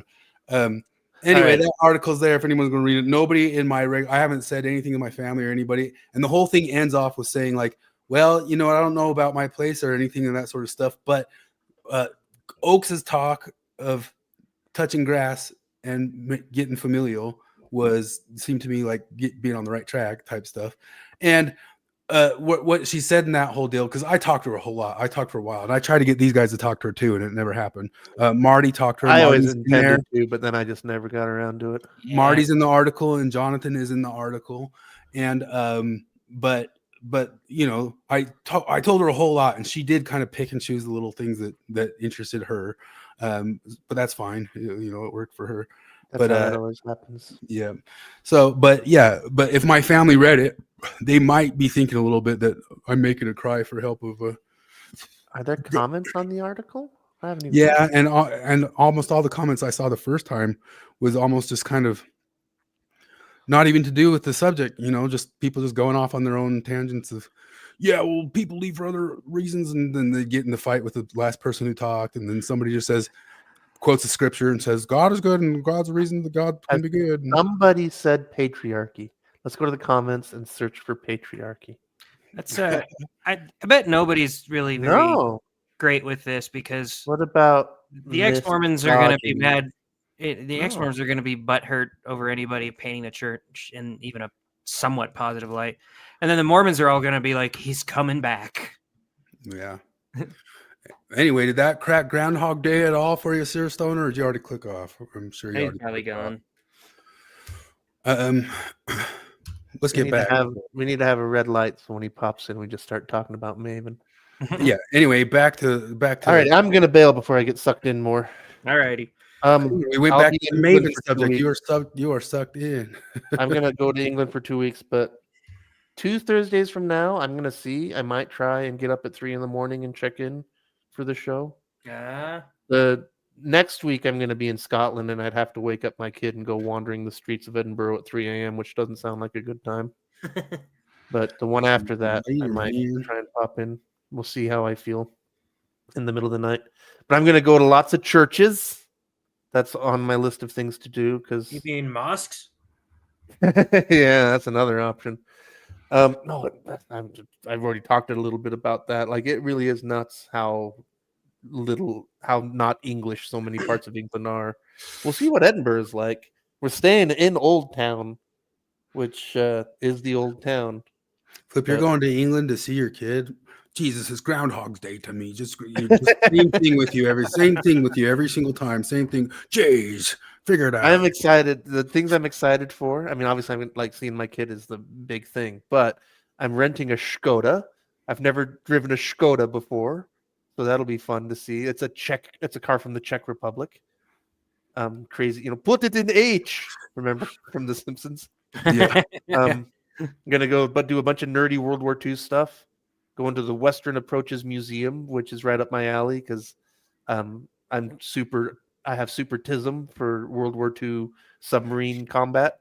And the Western Approaches bunker is a World War II museum that was the bunker where that was the command center for the British side of the Battle of the Atlantic. I'm going to go see an Avro Vulcan Cold War bomber at the RAF Museum. And all kinds of dumb stuff. We're just getting a taste right there of what could have been the 3-hour, Maybe I'll come back for it. long raw dog of just a. I'm gonna hunt down some Georgian wines. That's what you should put you up to a 3-hour raw dog. You know, telling us about the England trip. Dude, I'm sure after 2 weeks I could fill 3 hours of. You're supposed to talk your kid into having a kid too. Oh, How's yeah, that for touching grass, Sir Stoner? What's that? I need to try to do that because he told me, he's like, I don't really want to have kids. Well, you know, like a lot of people when they're 20, 21, they say that, and, you know, and obviously they grow up a bit because, you know, like that's my thing is like, dude, no, do it, like, do the things, like you don't have to go to church, but do the old fashioned things, like work your job, find somebody, have a kid, touch the grass, you know, all that stuff. But man, I don't know, like, is all the stuff they talk about, like the young men, like, you know, and my kid, you know, things could be a lot worse. Like, I'm actually really pleased with how put together he is, you know, considering the whole situation. You pull around, he's got a girlfriend, right? And maybe they broke up, but like he had a girlfriend for like 3 years, but you know, and that seems like it ended nicely, like they're friends. The problem is though, is and part of what I was going to mention, like this rat utopia stuff, as I was saying to you guys earlier, the same thing about Jacob and Jared and I were talking about Delyn's daughter, who was talking about the asexuality, and maybe it was crude and crass the way we were joking about it, but I was 100% putting myself in it because one of the concepts of that rat utopia, the what do they call it? Universe 25. The thing, there's some I think there's a lot of stuff to look at to that obviously has to be some truth. There's some questioning on like how super scientific the whole entire thing was and how much it applies to humans. But there is just a really thing, like you take away scarcity and everything starts crumbling all around each other because everything gets weird. But part of the thing that happened in the rat utopia is just as much as people turned into decrepit, unable to procreate monsters and incels and all that sorts of stuff, there was also people in there who were like, they just called them like the beautiful ones, like rats. They called the beautiful ones that just primped and preened themselves and became very, very, but then that's all they did. All they did was continuously improve on themselves, and then they didn't focus on pumping babies out at all, and any sort of thing. And I feel like in like a weird way, that's how my life, and we're going to cover some other people here, is just in the sense of I got into bodybuilding, I got into running around with bands, and I was never like your son. I was never like, I don't want to have a kid. I was like, I'll have a kid. It's coming. Sooner or later, it'll come around. They turn around, you're 45. Like, whoops, the fuck? Oh, and it could just happen so easily. You know what I mean? And especially being this age now, you see like how fast, like you're 32. You don't think you like, I got time, and then just all the time in the world. Mm-hmm. Alrighty. I'm bailing for sure this time. Alrighty. Later. The Simpsons is again reference to simping and stuff, but we have all sorts of stuff going on in that world. Unless you want to talk about Candace and Tucker and those guys. Oh wait, this is one of your comments here. Italy's parliament on Tuesday approved a law that punishes femicide with life in prison. The vote coincided with the International Day for the Elimination of Violence Against Women. I've been seeing this went around when it happened, and on every one of them I just commented, "Oh, thank God it's now illegal to kill women." And they're like, "You don't get it." I was like, "Explain it to me. You missed the point. What's the point?" We're saying it's illegal to kill women for sexist reasons. All right, that was already illegal. What is it? Double illegal now? And they're like, it wasn't life before. Now it's life. I know. Well, sure. We could have gotten away with like a 20-year in Italy up until this moment. I don't care. If you make all intentional homicide like mandatory life, that's fine with me. But this is just retarded, and I can't even remember what she was claiming here. She claimed something really, really stupid about. Oh, it was something about women get killed way more than men, and I had some stats that I think Will. I can't remember his name. Men from violent actions get killed way more than women. Maybe not like in domestic disputes or something, but depends on what you call a domestic dispute. But just an average, like street violence, war violence, whatever. Like men are way more likely to get killed or murdered. Well, and it also is not a competition. Like we were never before you started saying this, we were never saying like men are killed so much more than women. Why is that? Because if you asked us that, we wouldn't be like, we need a special man law so people go to jail extra long if they kill us. I know. Like, I'm already satisfied with what might happen to a person who kills me at this moment. I know. I don't need an extra law for that. She said something along the lines of women are victims of violence more than men. And I was like, no, they aren't. And she made a stupid claim. I said, I just flat out don't believe. She said, watch CSI. Watch CSI Crimes Unit. And watch a movie, A Promising Young Woman. I read her comment like in my head. It's in Gilbert Gottfried's voice. Watch CSI Sex Crimes. You should have said something like, did you watch Shawshank Redemption? No, sometimes, most Shawshank Redemption tells you that women lie about or somebody else frames the guy for it or something. I can't remember what I said. I used some movie. I can't remember what it was. It was pretty funny. It's so goofy. But you said now the level of evidence is just television shows. Yeah. It's like chemistry teachers make meth. Haven't you seen Breaking Bad? We missed this comment for Flip to have him commenting. Christopher asked in Lobsters, is Heavenly Mother's divinity at the same level of the Father as the spirits? Flip says yes, but Heavenly Mother still has to clean the house. Oh, this is retarded. Actually, the bar exam failed Kim Kardashian. This is so stupid. I don't even know how to comment on that. She went and tried to take the bar exam, but just the way the concept what Corolla calls women think or whatever. The world's got to change for what didn't work out for them. Anyway, this question got asked in the Thoughtful Saints by in your marriage, if you are at an impasse decision, let's assume you've counseled together and prayed about it, but you still aren't in agreement, who makes the final decision? And your comment, I think, is more often than not what actually happens in Mormonism, which is for Mormon marriages, wife 95% of the time, because we live in the patriarchy. Yeah. It's funny because she responded to me. She's like, I find it interesting that nobody chose wife. And I just said, that's because their wife told them not to. They consulted their wife on what to answer here. And she's like, if I wasn't dealing with blatant chauvinism in other threads, I would find I would find this joke more funny. And I was like, if I at all trusted your definition of blatant chauvinism, I might go check it out. Yeah, I mean, I know you've had the same anecdotal life experience as I have, but it was hard-headed woman, soft-hearted man. Almost everywhere I went, every once in a while, I found what you might call the stereotype of the Mormon, where this guy's like a David Bednar, or I'm the guy type dude or whatever. And to me, that was 1 out of 100 of them. Most of the rest of them were. Well, and he's always an asshole for doing that. We always view him as an asshole for doing that. And then we always view the wife as totally within reason to do that to him. When the wife is domineering, nobody's like, she's a dick. And she's domineering. She's controlling. This is misandrist. Let's see what Delin says about patriarchy. Resurgence now on TikTok and Instagram of faithful Mormon apologist young women basically clapping back and saying, stop calling us oppressed. We have power. We love this. Stop telling us that we're miserable. It's a real resurgence. Yeah. And they say we are anti-feminist because we are saying, oh, garments are anti-feminist. And they're like, well, we're choosing it. So you're the anti-feminist because you're saying that I didn't actually make this choice. But I think objectively speaking, the person who made the choice of what the garments look like is a man, are men, period. I mean, you can't argue that. So yes, it's a woman's choice if she wants to opt in or out of that, but it's not a...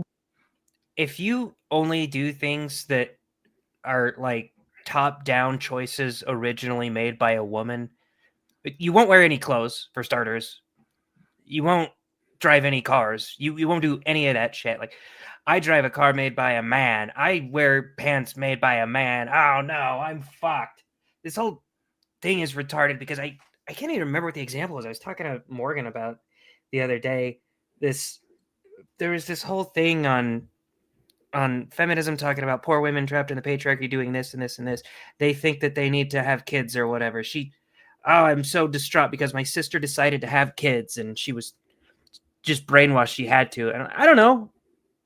Maybe she likes it, maybe she likes her family and being a stay-at-home mom and caring for her kids and holding her husband when he comes home and he's tired. Maybe she likes that. Is that possible? Yeah. Man, that brings me up to this. Starbase. Trying to paint LDS women as quiet and subdued is hilarious. I know.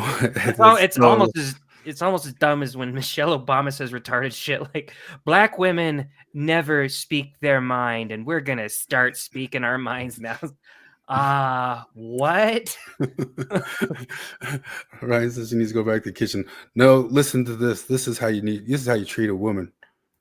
What do you do for a living? I am a mailman for the post office. Sure, what do you make? About $27 an hour. My wife just left for the military, and I have a 4-year-old. How old's your wife? She's 27. What does she do? She just rejoined the military in the Army. She was National Guard.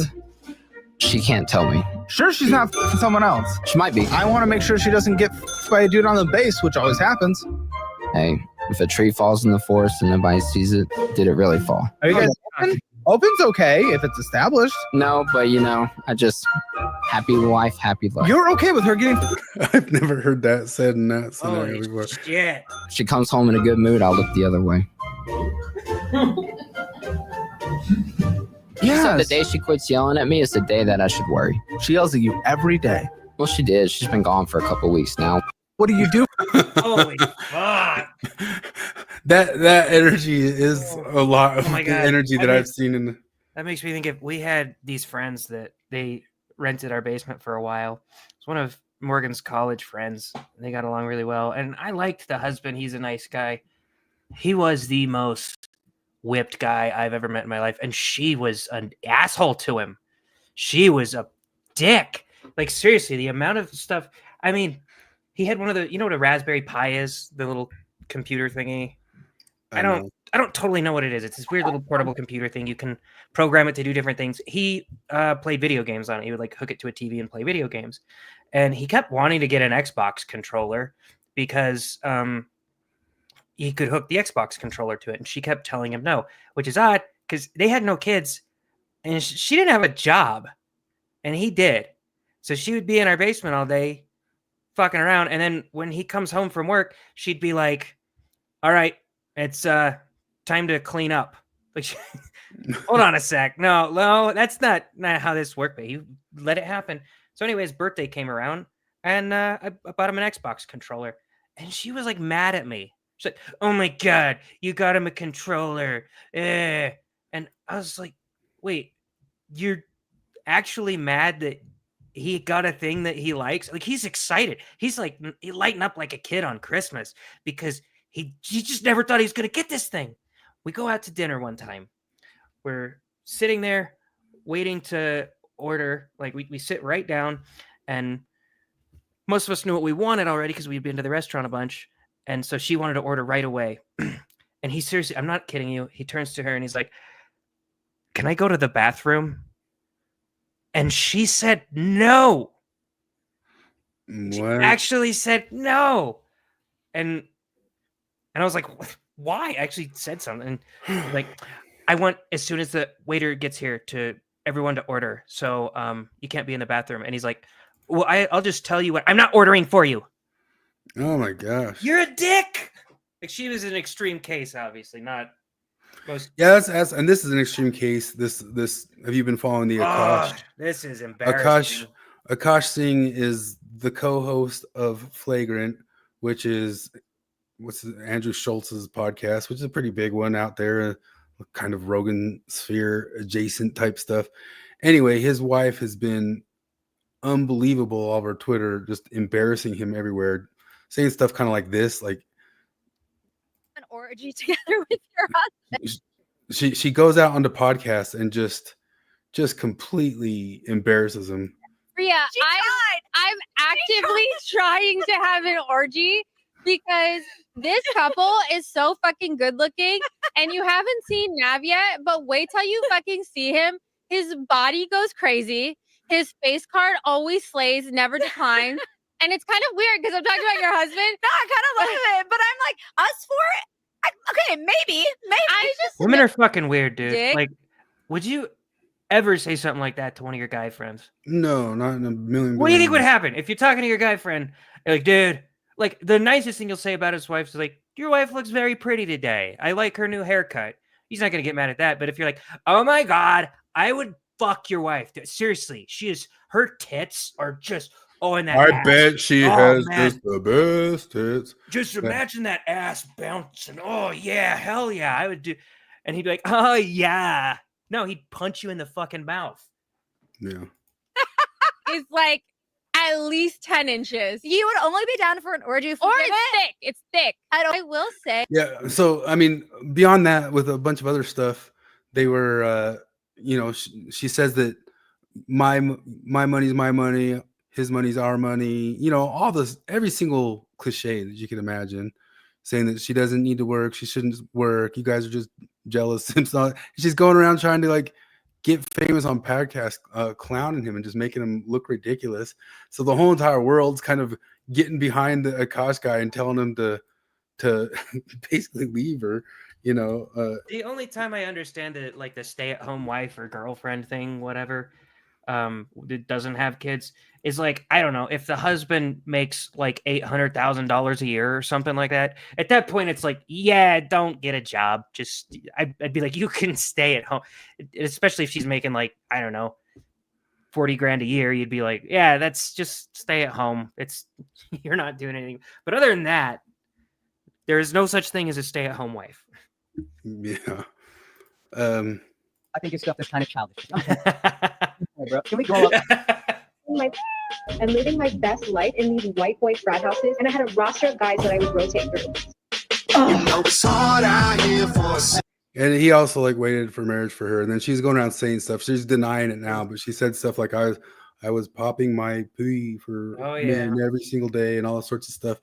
And he just there's a scene where he buys her a second wedding ring and says, we're going to fly to India to have a second wedding and all this stuff. And she wouldn't even kiss him and that type of deal.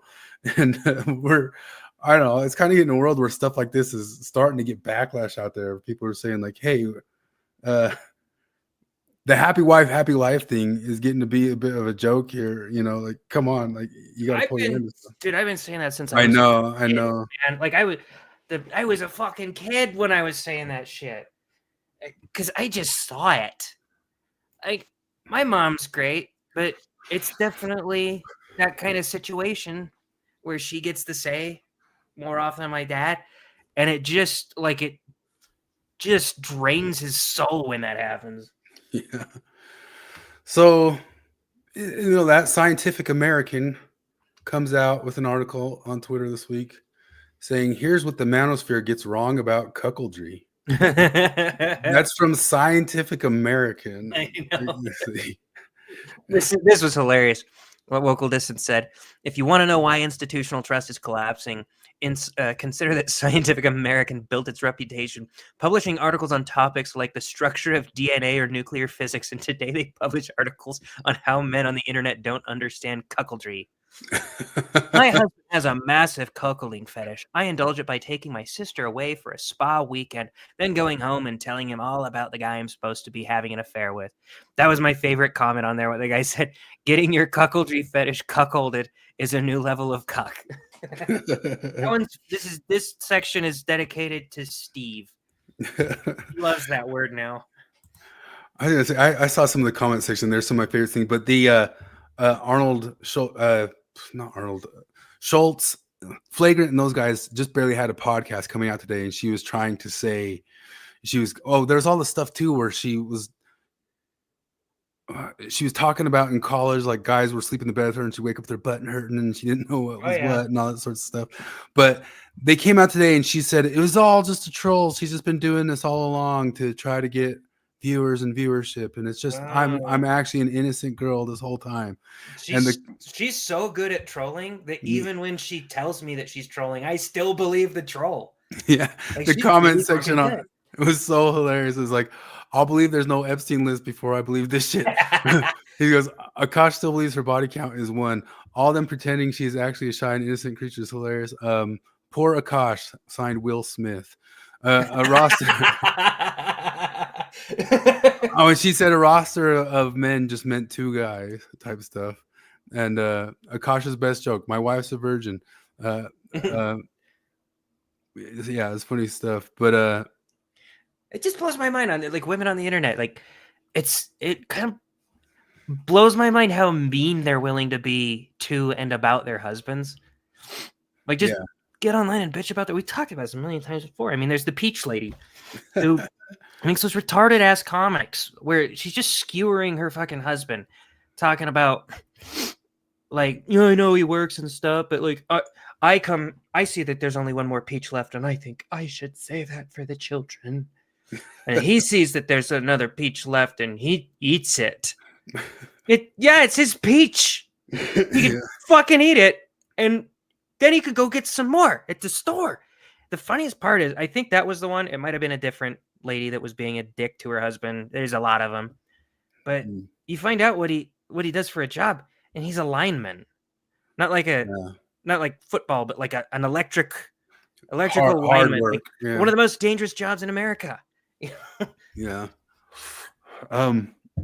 one of my favorite comments on there. Like saying that about a woman. Like imagine saying, Oh yeah, talking about Morgan to you guys the way that they talk about. People would be appalled. They'd be like, dude, that's your wife. Yeah, it's just like, ubiquitous everywhere. It's all over all the things. But we're in a patriarchy. You know what I know. My favorite comment in that was to destroy your husband's dignity, you must first destroy your own. Simp Tzu, TZU. Simp Tzu. Yeah. Anyway, this is another one that came out this week. It's time to talk about scholarly harassment. Scholarly harassment or repeated mistreatment of threats towards one's scholarly work, conduct, or capabilities poses a threat to scholars and might disproportionately impact women. The field must acknowledge and challenge the routine practice that stifles scholars' voices and contributions.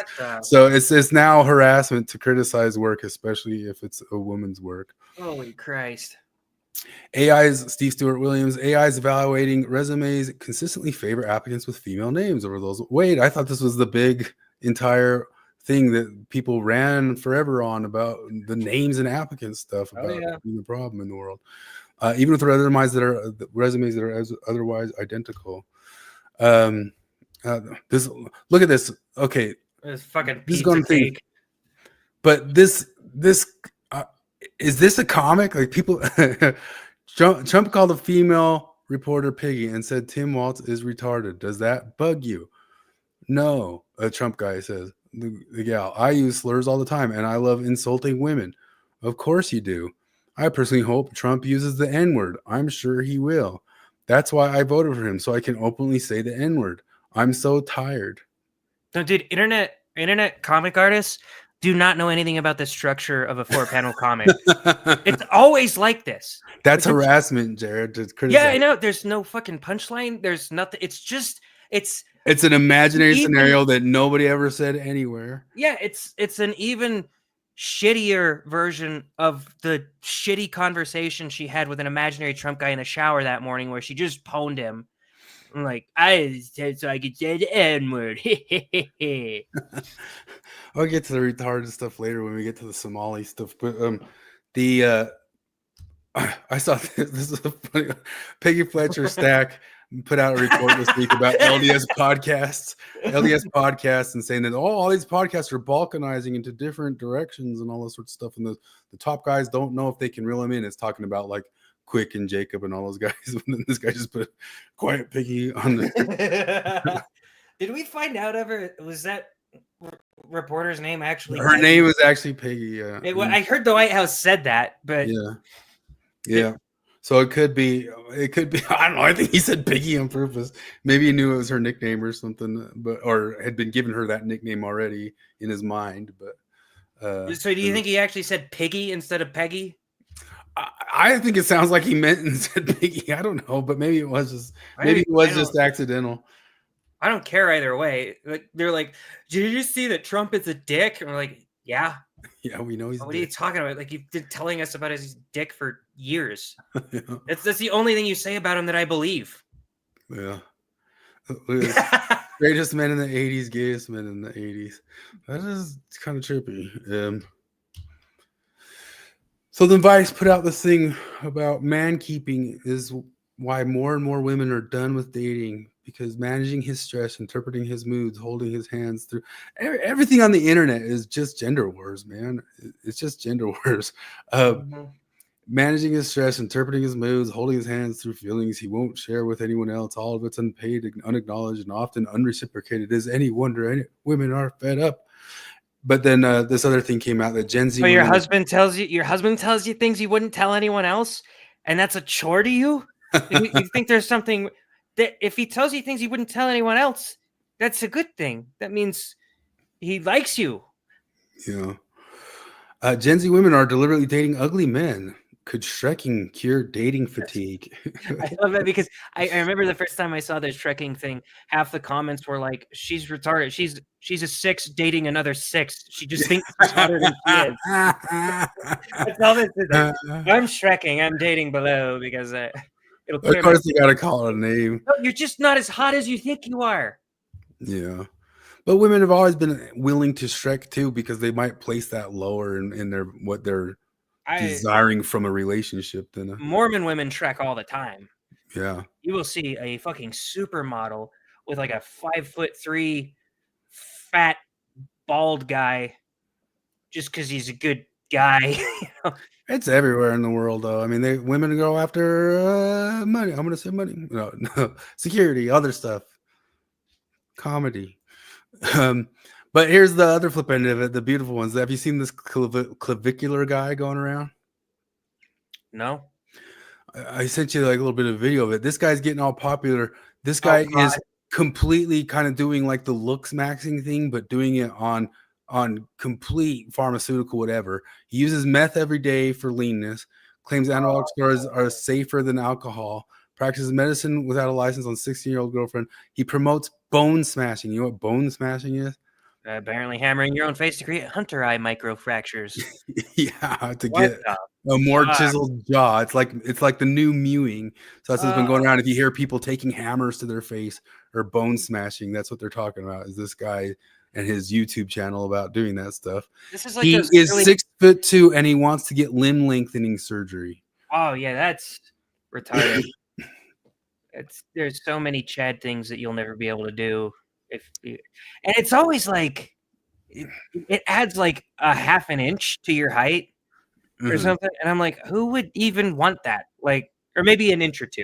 Like, I can understand wanting to get taller if you're like 5'2", especially if you're a dude. But like, is 5'4" much better? Like, is it really worth all that? That's got to be fucking painful and expensive.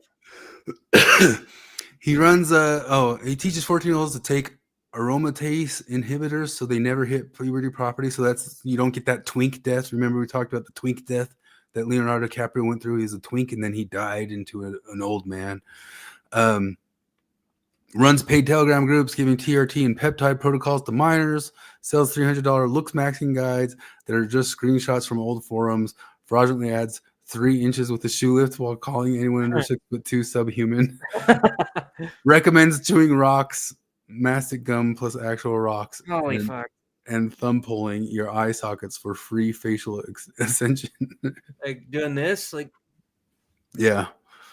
That's the whole other. This is all the rat utopia. This is all how playing into how nobody's procreating anymore, and they're not going to procreate.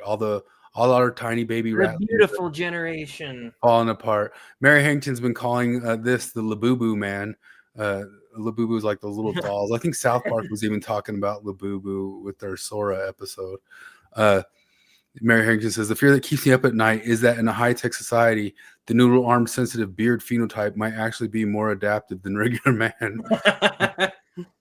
There's always some truth to that. It seems like, and I've wondered sometimes like hormones and SSRIs and all that sorts of stuff. Women are on such different things nowadays than have been throughout all of human history. Who knows like where their hormonal patterns, what they're going after for. There's got to be a reason why the twink boy is still at the top of the even adult women's, or it could be part of why those adult women are, like we talked about at the beginning, the teachers are going after the kids and stuff like that. There's now a push to say that states with the age of consent laws under 18 need to raise them to 18. But why are they 18? Why wouldn't the same people argue for 21? The argument is easy to make. Isn't sex a more consequential decision than having a beer? Sure, and 21, that's fine. There are a bunch of people. There's a wave of stuff going around the internet of people saying 21. Yeah, I'm fine with 21. I mean, 18's fine with me too. Like, I don't think it's a big deal. I think for porn and that stuff, it should be 21. I don't think it should go any higher than 21. But I'd be totally fine if age of consent was 21. It is weird to me that different states have different age of consent laws. I guess I don't know. I guess I'm kind of a states' rights guy about some things, but like, yeah, deciding how young a person can be to get fucked by a grown man, it feels like maybe that could be federal. It's not like we all have our own state murder laws we have different murder laws, but murder is federally illegal. Totally. I mean, I could get behind the 21 push, but that's also even kind of the overall push that people are saying. Jenny, you remember Jonathan Haidt was saying that we should start putting 2 years between high school and college anyway, because kids aren't developmentally far along enough yet to be going into college at 18 and 19 nowadays. Don't tell that to the Mormons. They'll be like, see? Like all this stuff is they need to be developed a little bit later, or it's pushing back and back and back. Women have post-nut clarity. We just call it a rape accusation.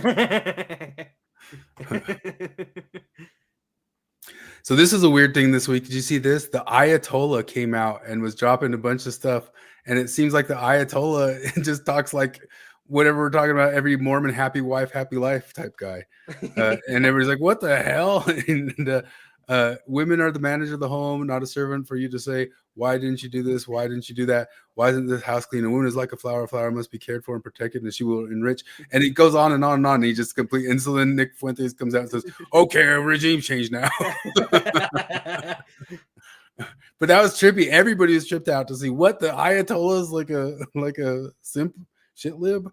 It really tripped everybody out. So maybe Islam's not the thing to do. I mean, Mamdani appointed a transgender rabbi to his positions or something like that. Oh my god, that is such fodder for the dissident right.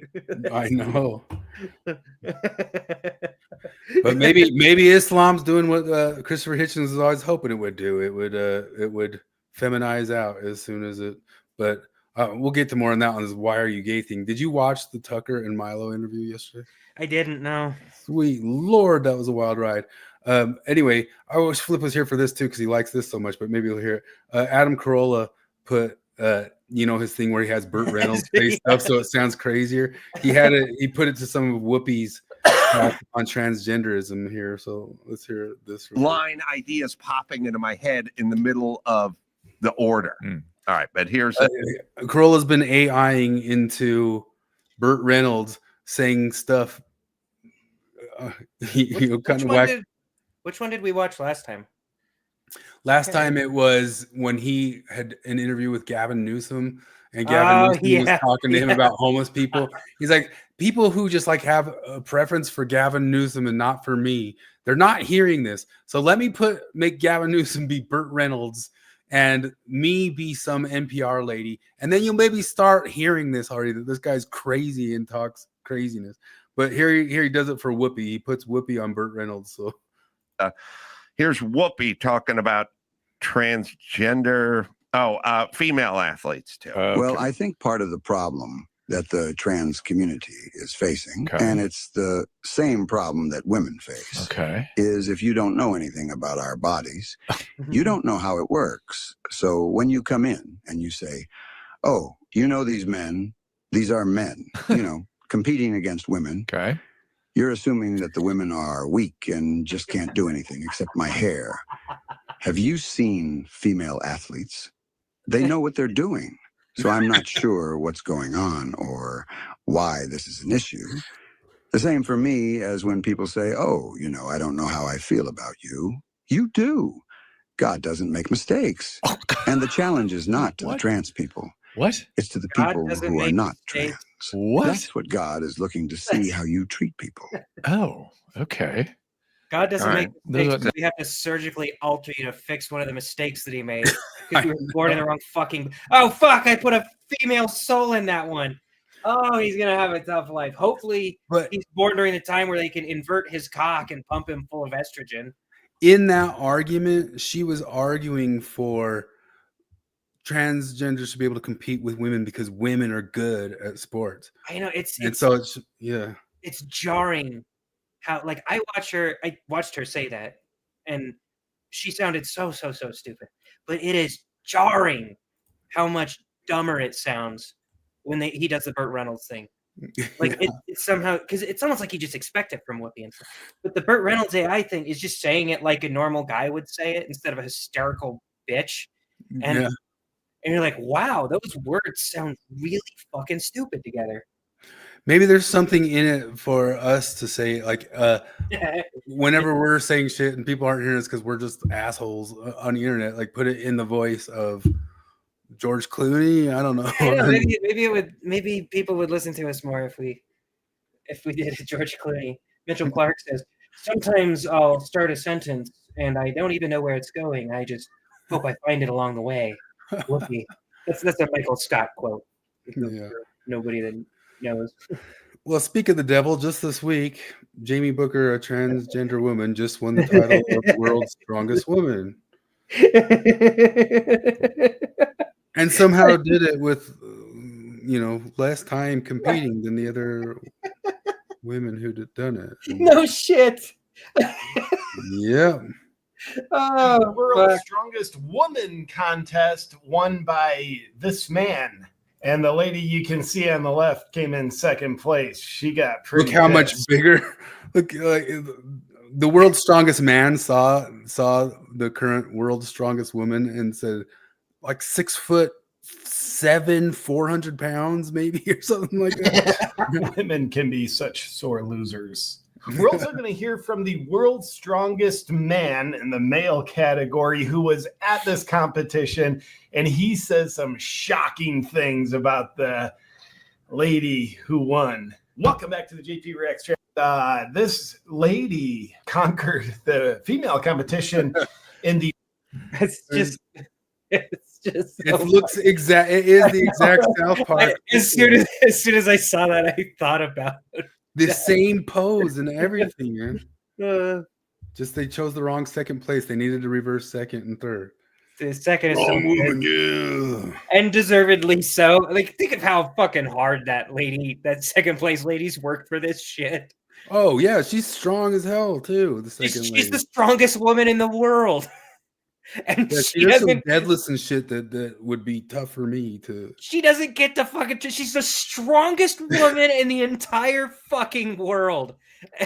And this jackass, she just so happens to be the strongest woman in the world at a time when we are societally fucking retarded.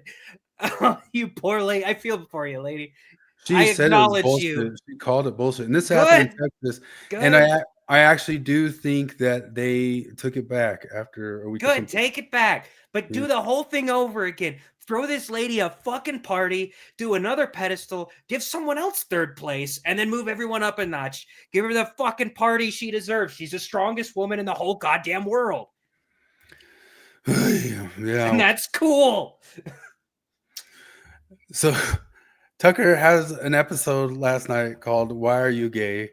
which was referencing that Ugandan interview. Remember a couple years ago where that guy goes, "Why are you gay?" That's been like a decade. Has it been that long? It has been that long.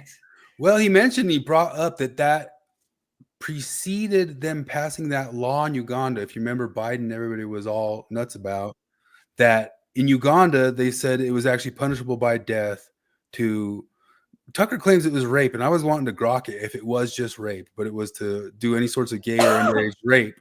I want to double check that and see if it was just for any sort of, Gazan type situation if it's just for gayness itself too. But Tucker was claiming that it was only for forcible scenarios, and then the UN and the World Bank and the United States put all these sanctions on them, and it caused a famine. So if what Tucker's saying is true, and I need to look that up, but because that nation passed a law that you cannot gay rape, I have to see if it's like more than that. But even if it's just like the gayness, it was better to cause a famine that killed 500,000 people or something like that because you can't pass that law. So he started out with that whole concept, which is just running in line with most of these things. Like, well, when it comes to the retarded thing later, like we'll get to it. Like, I might as well just say it now, but it's the same kind of concept. Trump called Tim Walz retarded for what he was letting the Somalis get away with stealing from there. But one of the things they were stealing from was hundreds of thousands of dollars from autistic kid programs. And so the whole internet went crazy because he said the word retarded. Meanwhile, these guys stole hundreds and thousands from autistic children. What's the internet mad about? I know. That's the funniest shit in the world. They're mad about the word. And it's almost kind of the same as this. It's like, was it true that these guys said, we're not down with gayness, so it was better to kill them with a famine?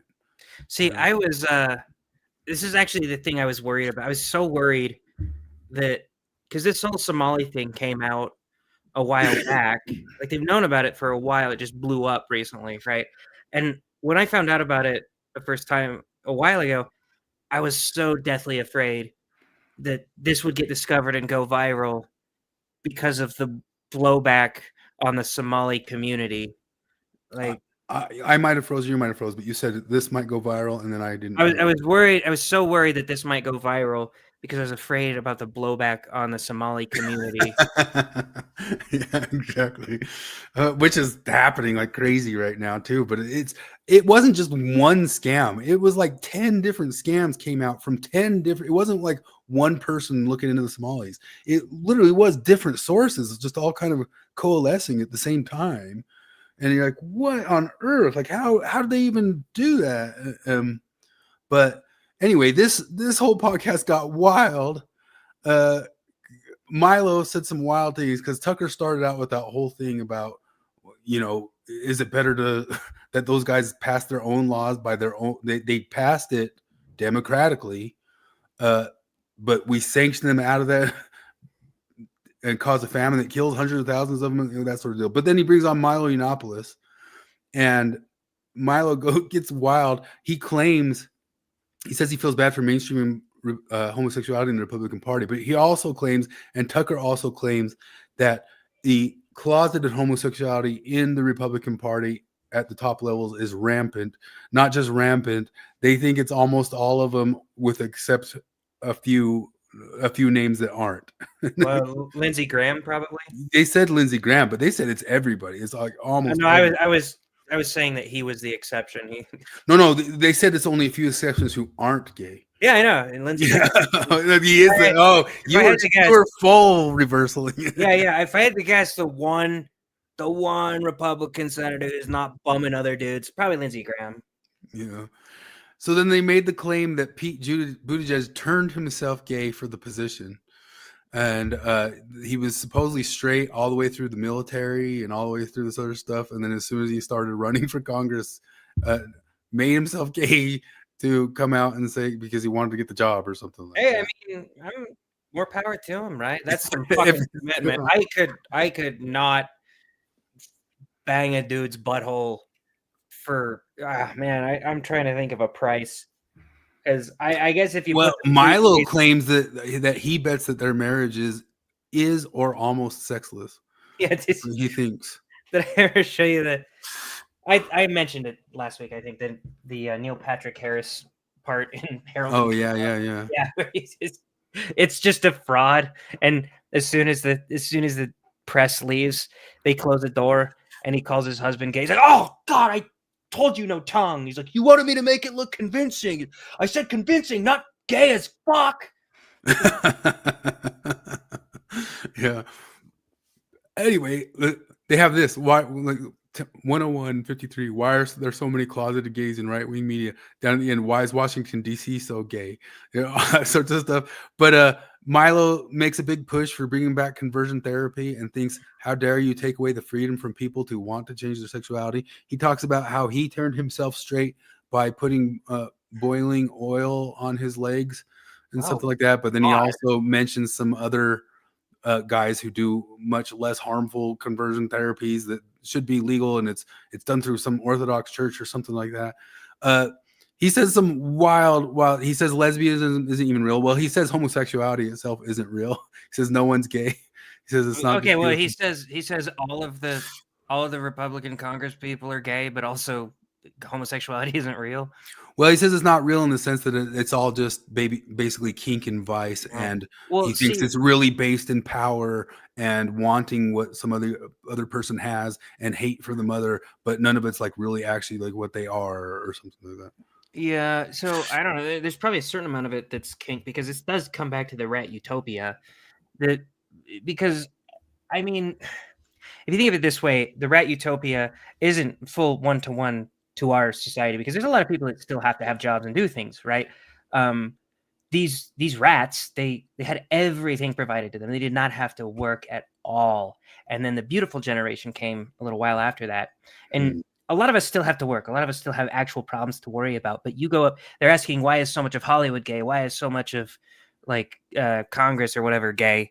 And I'm like, these are we're in a kind of rat utopia, us normies, but the elite people are in the rat utopia.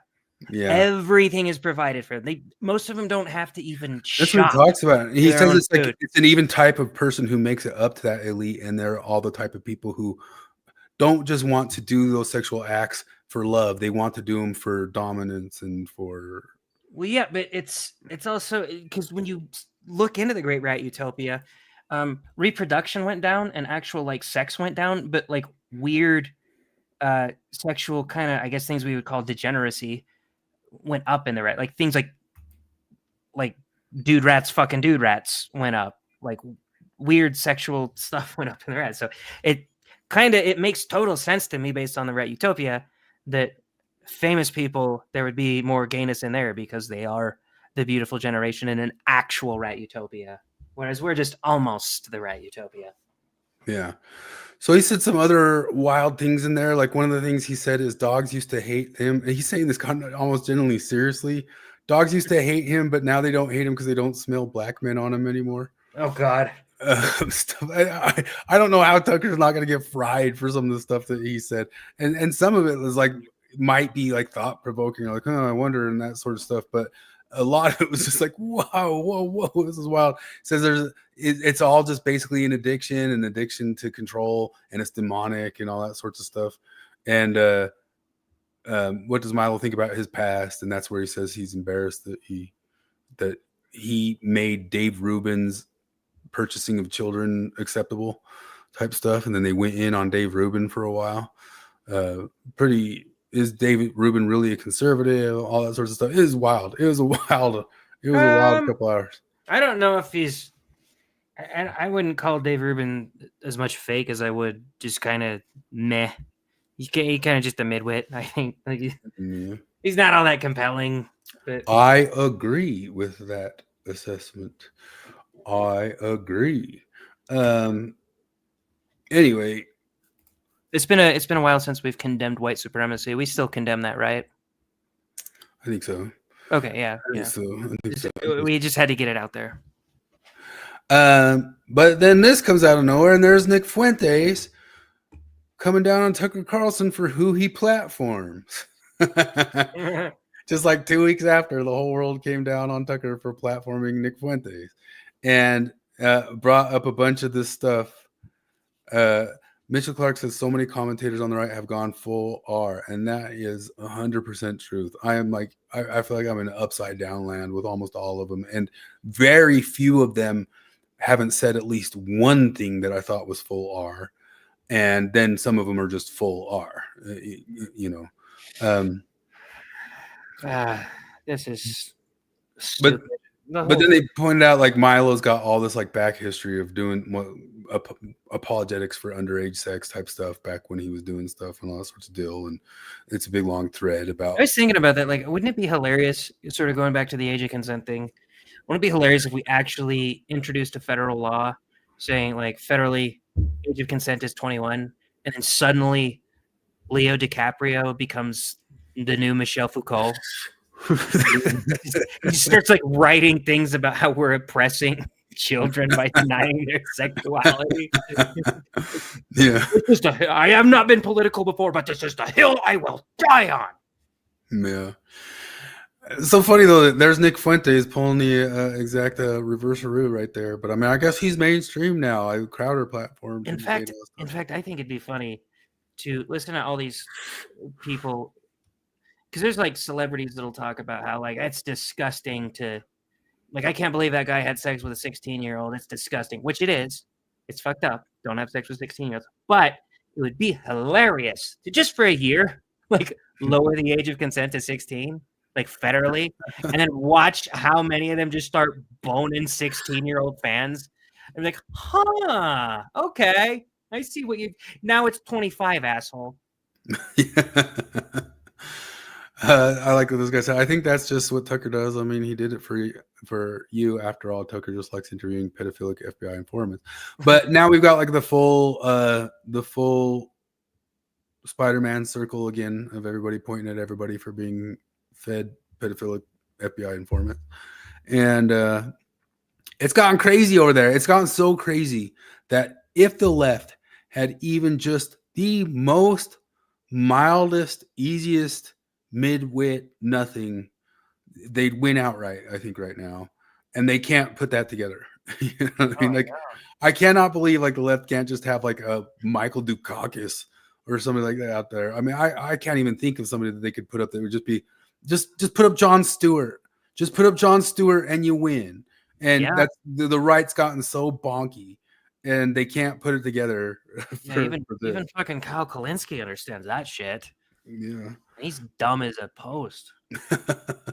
I mean, they had the I'll skip the thruple. I'll just mention this one as I go on to this onion joke. I'm thankful for my kings as I go on to rest of the world not biting on couples open relationship. Rare funny joke from the onion.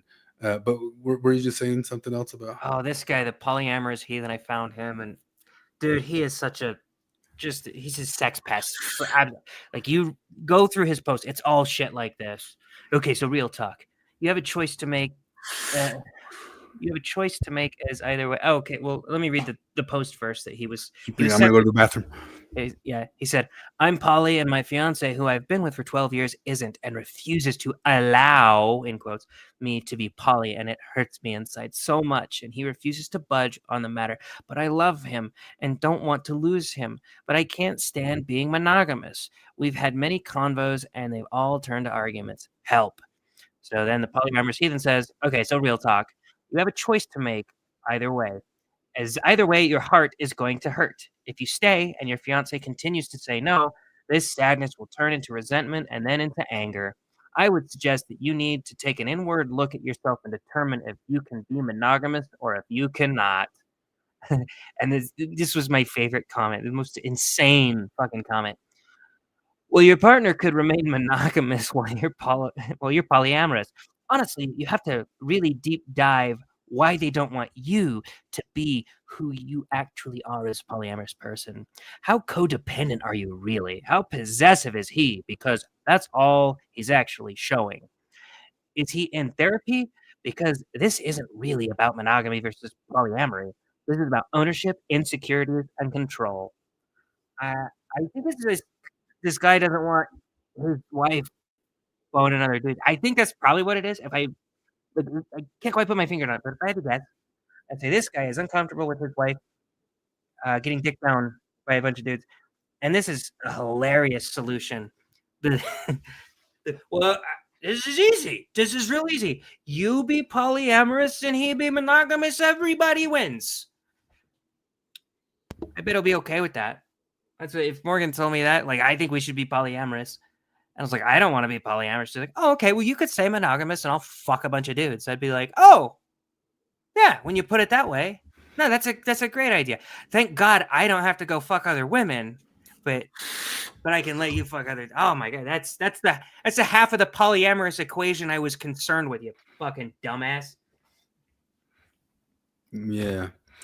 So one of the things Milo said that was extra bonky is he said this Cynthia gal was put up there by the gays to be a Nosferatu who sucks the life force out of Ariana Grande.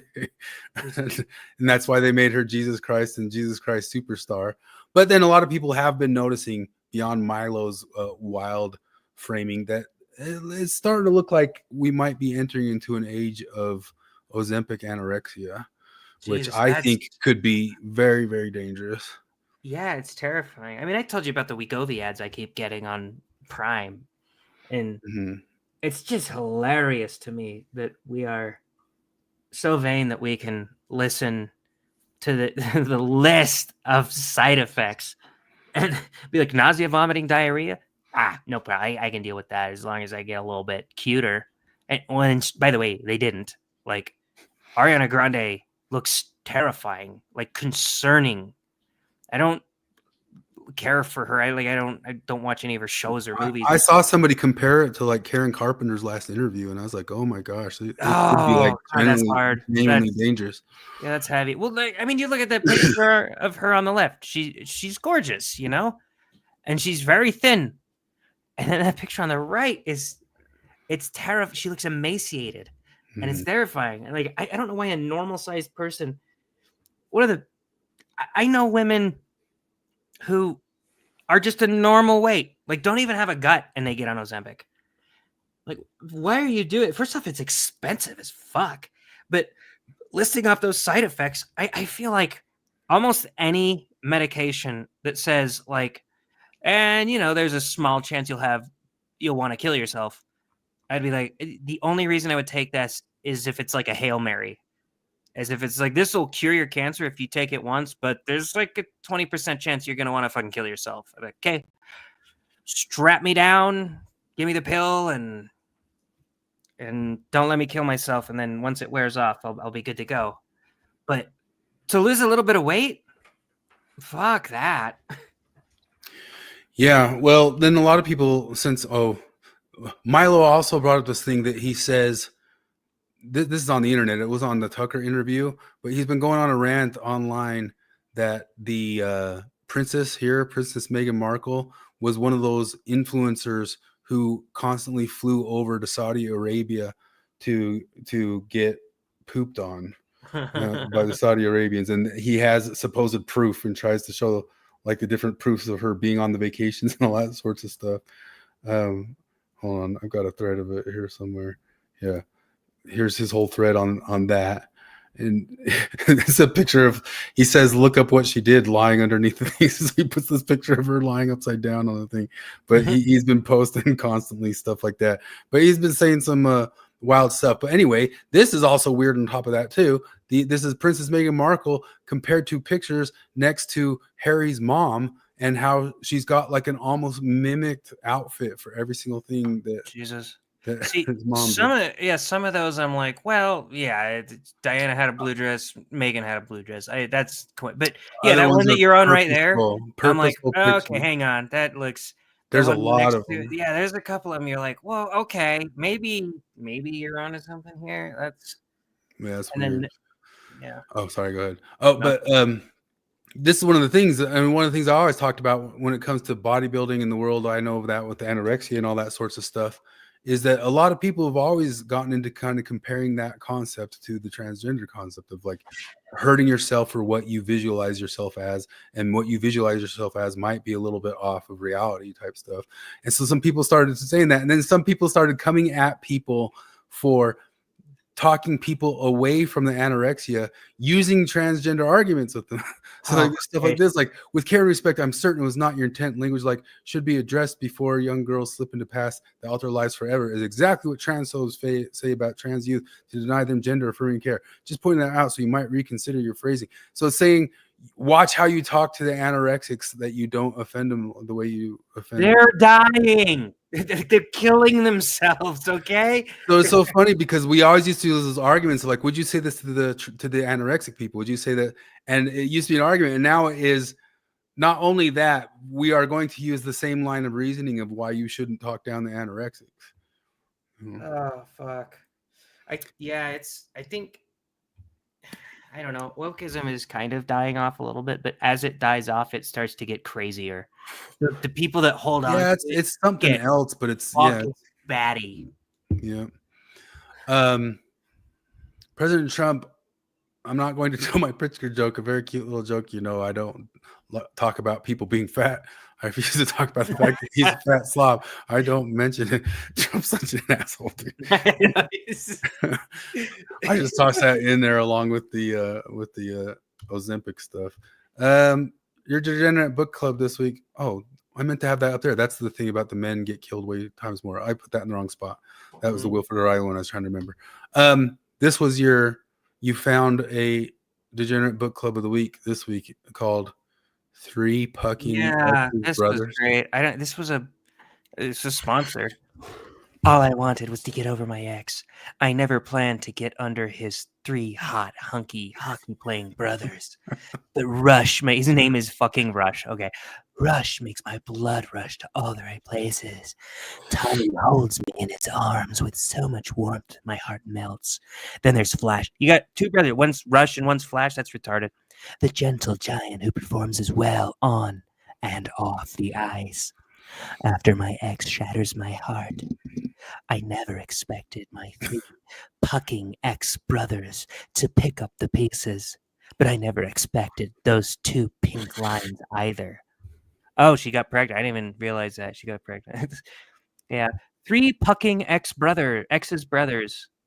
I see what you did there because they play hockey. Get it? Hey, you get it? They play hockey, so pucking instead of fucking. That's fucking clever right there. It's a 5-spicer. It's funny because I just taught Morgan the other day what Eskimo brothers are. It's like we were watching some stupid ass show. I think it was The Secret Lives of Mormon Wives, and like this chick was like, I think things are gonna be awkward because my ex-boyfriend Chase is gonna be here, but I'm dating his brother Greg right now, and so that's kind of. And Morgan was like, oh my god, I would never do that, dating an ex. And then she just like her face drops and she looks at me and she's like, there's a name for 2 guys who have banged the same chick, isn't there? I was like, yep, Eskimo brothers. Oh yeah. And so these guys are real brothers and Eskimo brothers. Yeah. Like, oh, fuck you for telling me that. But she just knew it. Risa says woke isn't going away. Will says they got dark woke now. Yeah, I agree with that. It's not the same. It's altering into something else. And I do, the more and more I'm coming into it, I'm starting to think it's all around. Like there's no side free of not being whacked out nowadays. Maybe it's just our internet era, man. The algorithms, like Will used to say. Satanic Panic. There's no significant left in America. I mean, yeah, if you really shift the fuck out of that Overton window, there isn't. Well, I agree that there's not like a significant party line right now of like who's on deck and which direction are they going type stuff. Oh, that's what he's talking about. Okay. Sorry, buddy. Satanic Panic. So Jack Posobiec saw the new Stranger Things season, and in the very first one, the kid Will, when he was originally running away, which I think was mentioned in the earlier seasons, they found him with like something in his mouth, and then he coughed something up in the first season. But he says it's a depiction of child rape. And have you seen it, or do you watch the Stranger Things at all? I fell off after like I really liked the first season. The second season was pretty good, and then the third season was ass. So I didn't even watch 4. I probably won't. 4. A lot of people think 4 kind of got back on a little bit better, but I mean, none of it's as good as first season. But 4 just kind of just started lifting off of Nightmare on Elm Street stuff a little bit, you know. But this is just harkening back. They used de-aging material, which actually looked good for once, like some CGI that wasn't obvious. They showed what happened to the kid when he was. So that didn't happen in season 1.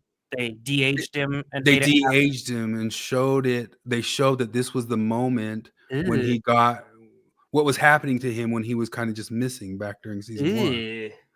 And then they showed that the Vecna character, who kind of didn't even exist until. Do you know Vecna? No. Well, season 4 basically introduced a lot of people. Joke if you go and watch the Ryan.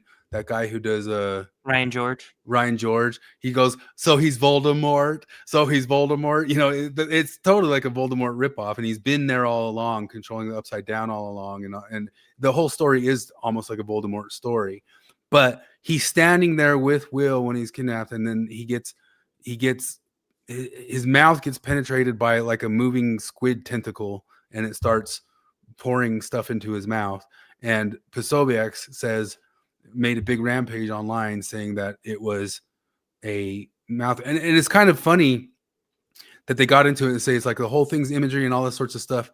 That this show also ostensibly talks a lot about the Satanic Panic, especially season 4 talks about the actual Satanic Panic from the 80s and how everybody started blaming these kids who were playing Dungeons and Dragons for being Satanists. That was a big theme in season 4 of the whole entire thing. But now kind of pushing online this whole entire thing, Stranger Things is costing. But then what comes out later in the season is that the kid, now years later and older, who has kind of secret powers, discovers that part of his secret powers is accepting that he is gay. Okay, wait. I love these bro come on memes. I want to read the whole thing. It's Posobiec's entire comment section today. Bro, come on, it's Stranger Things, bro. We love this franchise, bro. They would never sexualize kids. Remember when we used to ride bikes around in the 80s, bro? Vecna's supposed to be scary, bro. He forced his throbbing tentacle into Will's struggling mouth symbolically. Don't ruin this, bro. Remember VHS and He-Man? That's what Stranger Things is. He swallowed his seed symbolically. Remember malls in the 80s? Don't take my show, bro. Ignore the rape scene, bro, please. Yeah, and so this whole thing, there's part of me that kind of I get a little convinced by it, and then the later is the gay one or something like that. But at the same time, I watched it before I saw all this, and it didn't register with me, especially because it's such a callback to the 80s stuff, and it seems like a callback to Alien and Aliens. But then as he pointed out right there, people point out that's just a reference to Aliens. But actually, the reference to Aliens, the concept of aliens was always to scare people with the concept of being raped by the aliens. The original people who designed those aliens were designing rape aliens, basically, or something that could tap into the fear of rape. Because they are. If you think about it, the small ones, the face huggers that clench your face, that's like the vagina one. Yeah. And then the other ones that punch you with the thing coming out of its mouth, that's like the penis one. And they actually showed in their original designs, they were purposely kind of designing them to look like those things to tap into that psychological disgust of the thing. And then both those things impregnate you too in those aliens. So they actually intended those original aliens to be rape concepts. And so it's this throwback that, but then of course it is really strange that in the show, literally he discovers that he can use Vecna's powers, but he has to, what has him do it is the other gay girl talks to him and helps him to accept his gayness. That's so gay. And that's when he is now able to do it. You want to know what the least gay part of that is? The least gay part of that is the part that he likes dicks.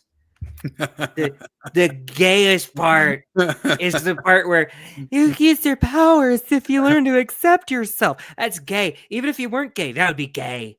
Like if it was like he's accepting that he likes to dance instead of play football, and he totally loves pussy. Like he's that guy's like, and I like ballet dancing and I like pussy. Those are the things I like. And she's like, if you accept that, if you accept you'll bring out your powers. Gay. Well, I mean, I gotta say, like, I'm one who's kind of sniffy outy of agendas and all that sorts of stuff. And I wasn't sniffing that one out when I was watching it. I didn't actually like this. I haven't liked the first season. I think it's almost perfect. And then everything after that seems like just retcon because they didn't expect it to go that far. You know what I mean? A little bit like The Matrix. Like the first one's great, and then everything after that's kind of like, well, it's cool seeing the shit and stuff, but like it's not the same mystery and story and all that sorts of stuff, you know. Mr. Garrison's Cherokee hair temple. Wow. I was looking for this earlier and I couldn't find it when we were talking about this. I should have pulled up earlier, but that's when they went and appeared for Mark Driscoll and tried to have a Charlie Kirk moment with them. Have you seen like Hayden's shit? He even tries to sit like Charlie Kirk. Like he's wearing like a skin tight white t-shirt, folding his arms and sitting. It is kind of funny to go dump this on Driscoll, who is part of the Charlie Kirk team, that is. But well, it's funny because Driscoll's a dick to Mormons. He really is. But like other than that, they're pushing the Mormons are Christians thing. I mean, I don't know. Like, what's your side of it? Do you think Mormons are Christians or not Christians? Yeah, I think they're Christians because I classify Christians who believe as people who believe that Jesus died for your sins. Like that's my that's my definition too. I know that they're not evangelical Trinity believers. But. Well, I'm doing this sort of from an outsider perspective, and if you're an outsider and you're just trying to classify things, like I don't know, maybe if fire ants could talk to carpenter ants, they'd say that fire ants aren't real ants, you know. Like we're gonna look at them and those are just a different kind of ant. They're clearly the same type of animal, but or insect, whatever. And that's what I don't know. If you get, I would imagine that if you get an atheist guy and you ask him, "Are Mormons Christians?" Say, "Well, yeah. I mean, they believe in Jesus, right? And that he died for their sins." Yeah. But the evangelicals twist themselves into knots trying to, and I don't care that much when I was a Mormon, I would kind of fight it a little bit, and then at some point, I was like, they'd be like, "You're not really a Christian." I'm like, "Okay, whatever." And now that's pretty much where I'm at now. Be like, "Do you think Mormons are Christians?" I'm like, "Yeah." Well, they really aren't because blah blah blah blah blah. And I'm like, "Okay, I don't care." I don't know if I thought Driscoll. I mean, he was there. In fact, the day or the first day or second day after the Mormon podcast that day. I don't know if he's officially affiliated with them, but closely affiliated somehow. But he's taken over some episodes since Charlie wasn't there. I don't know if that makes it an official thing. I feel like calling Mormons not Christian is like calling Muslims not Abrahamic. You know, like Muslims are an Abrahamic religion. They'd be like, "What do you think?" Yeah, they are. We don't believe in the right things. Well, they believe in Abraham being like called of God. They just think that the different son got the birthright. Like that's so. They could be wrong about all their doctrine, but they're Abrahamic. I'll come back to this because we're talking the TPUSA stuff, or maybe we just zip through it. There's a big thing this last week that John DeLynne's finally getting threatened by the church about maybe having to give up his trademarks because it looks too close. That's why I lifted the trademark this morning and called it Mormon Stories. And so the whole thumbnail, which I just replaced with Jared's thumbnail because I didn't want to put that girl's thing on it. So I just put the Mormon Stories thumbnail because I made the joke of, I wonder if he'd come after me for the trademark if I took the Mormon Stories trademark and made it the Mormon Stories trademark. But these some people are pointing out there is a lot of similarities to that. The church has never really come after them. And if you look at it, it's got like the same swooshes in the blue, just in a different angle and all that stuff. I think John's always been trying to get away with. This is in the email that he sent to them. There's there's kind of small right there, but there's little icons, and one of them is Mormon Stories in the middle. And it's like, are you not obviously kind of trying to squeeze in or slip in right there? But they've also had this trademark since 1997, and they've never come after them. And I think one of the reasons why it's happened is because Bill and RFM mentioned on one of their shows recently that they had some AI episodes happening, which I'm starting to see all sorts of AI versions of almost every commentator I know pop up. Like there's, and even Victor Davis Hanson has been talking about, there's Victor Davis Hanson AI videos that are going around that I was halfway through one before I started going like, wait a minute, something's weird, you know? And then I looked, and the only thing that made me notice it was weird is that it was kind of just going on and on and on about how Kash Patel's doing a perfect job. I'm like, I don't think Victor would go that hard on that. And then I stopped and looked at it. And I was like, this is AI. Like, it's not even his channel. And it auto loaded me into it. I didn't click on it. So like I already knew. And so like these AI channels, and I guess Bill and RFM have an AI channel out there of Mormon discussions of their voices and stuff that are talking positively about the church and stuff in their voices. So they went and tried to trademark their thing. And I think that attempt is what made the church decide to finally invoke trademark on Mormon Stories. And if they get to do this, like, I don't know if DeLynne would have to go back and change everything all the way back, all the way through the time and that'd be a little take it all down or undo the whole entire thing. That'd be wild. But at the same time, I don't know why they didn't enforce this way earlier if they always had that power. Maybe they're just afraid of it or didn't think it would be big enough. But it's kind of wild that it's happening now. But as much as they say it's out of nowhere, I think it might have been them that triggered it by them trying to trademark, but they were only trying to do it to stop their AI fakers. So I don't know. Pretty wild. That would be wild if they were able to do something. We'll see how that plays out. We already went over the cruise. So Candace Owens. Let's spend no time. 10:30. We're running long in the tooth. Man, this lady. So she said she's been out for a week. I mean, so much has happened since it's been 2 weeks. Like 2 weeks is like a million years in Candace time, man. Mm-hmm. She said that there was a hit put out on her and had to go dark for a week during Thanksgiving, luckily for her. And she said the White House has read this receipt and it's now up to them to describe and verify. How nuts is that? Like you say, somebody, there's been you can verify it through the White House. They have all the details, and like, there's no proof that the White House is actually investigating everything. Everything she says is to make it sound like they're investigating something. So now ask them about it. If France has a hit out on me now. She says it's France, and I don't know. So it went on. Anyway, she comes back. She didn't get killed, luckily, and she says, I can't show you the receipts because the White House has it, but they should do the investigation to say it. And so then TPUSA finally comes out and tells her, we are going to address every one of your claims, and we would like to have you present next Monday. She agrees to it. They email her overnight, and she wakes up and says, oh, no, I can't make it there by next Monday. You should just be able to do it by a live stream or something like that. I can't fly there next Monday. I have a busy schedule or something like that. Oh, God. Which I think is pretty wild, because your whole entire career right here has been performing. The way she even says it is, we're doing an investigation. So like, imagine, like, she repeats that on multiple episodes. This is our investigation. We're doing this investigation. It's our investigation. Risa says, Candace says, name the place and time. But beyond that, just think of that. If this is an investigation, if you are the FBI investigating something and you get a chance to interview the great big main thing that you are investigating, and they say next week, and you say, nah, it didn't work for me. Like, I got a thing.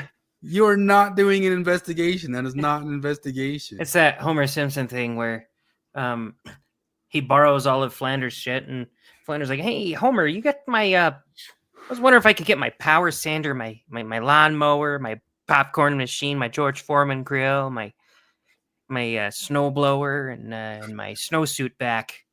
And Homer's he's in his head, he's like, quick, think of an excuse. He's like, excuse me, Flanders, I need to go shuck some corn.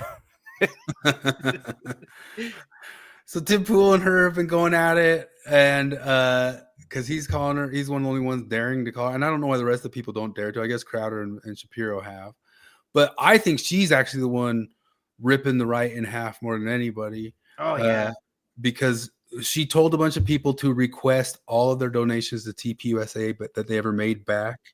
Well, this is the reason she's more of a rip than Nick Fuentes is because my in-laws are like the most normal, like, conservatives you can think of. They just anything. They probably watch a shit ton of Fox News, have all these neocon views, all this stuff.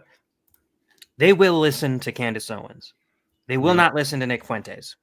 And I mean, my mother-in-law sent in this group chat this big Candace Owens thing, and I kind of went off on how crazy she's been lately, and they kind of agreed. They all simmered. They're like, yeah, I guess that is pretty nutty, but you will get the normie boomers to listen to Candace Owens. You will not get them to listen to Fuentes.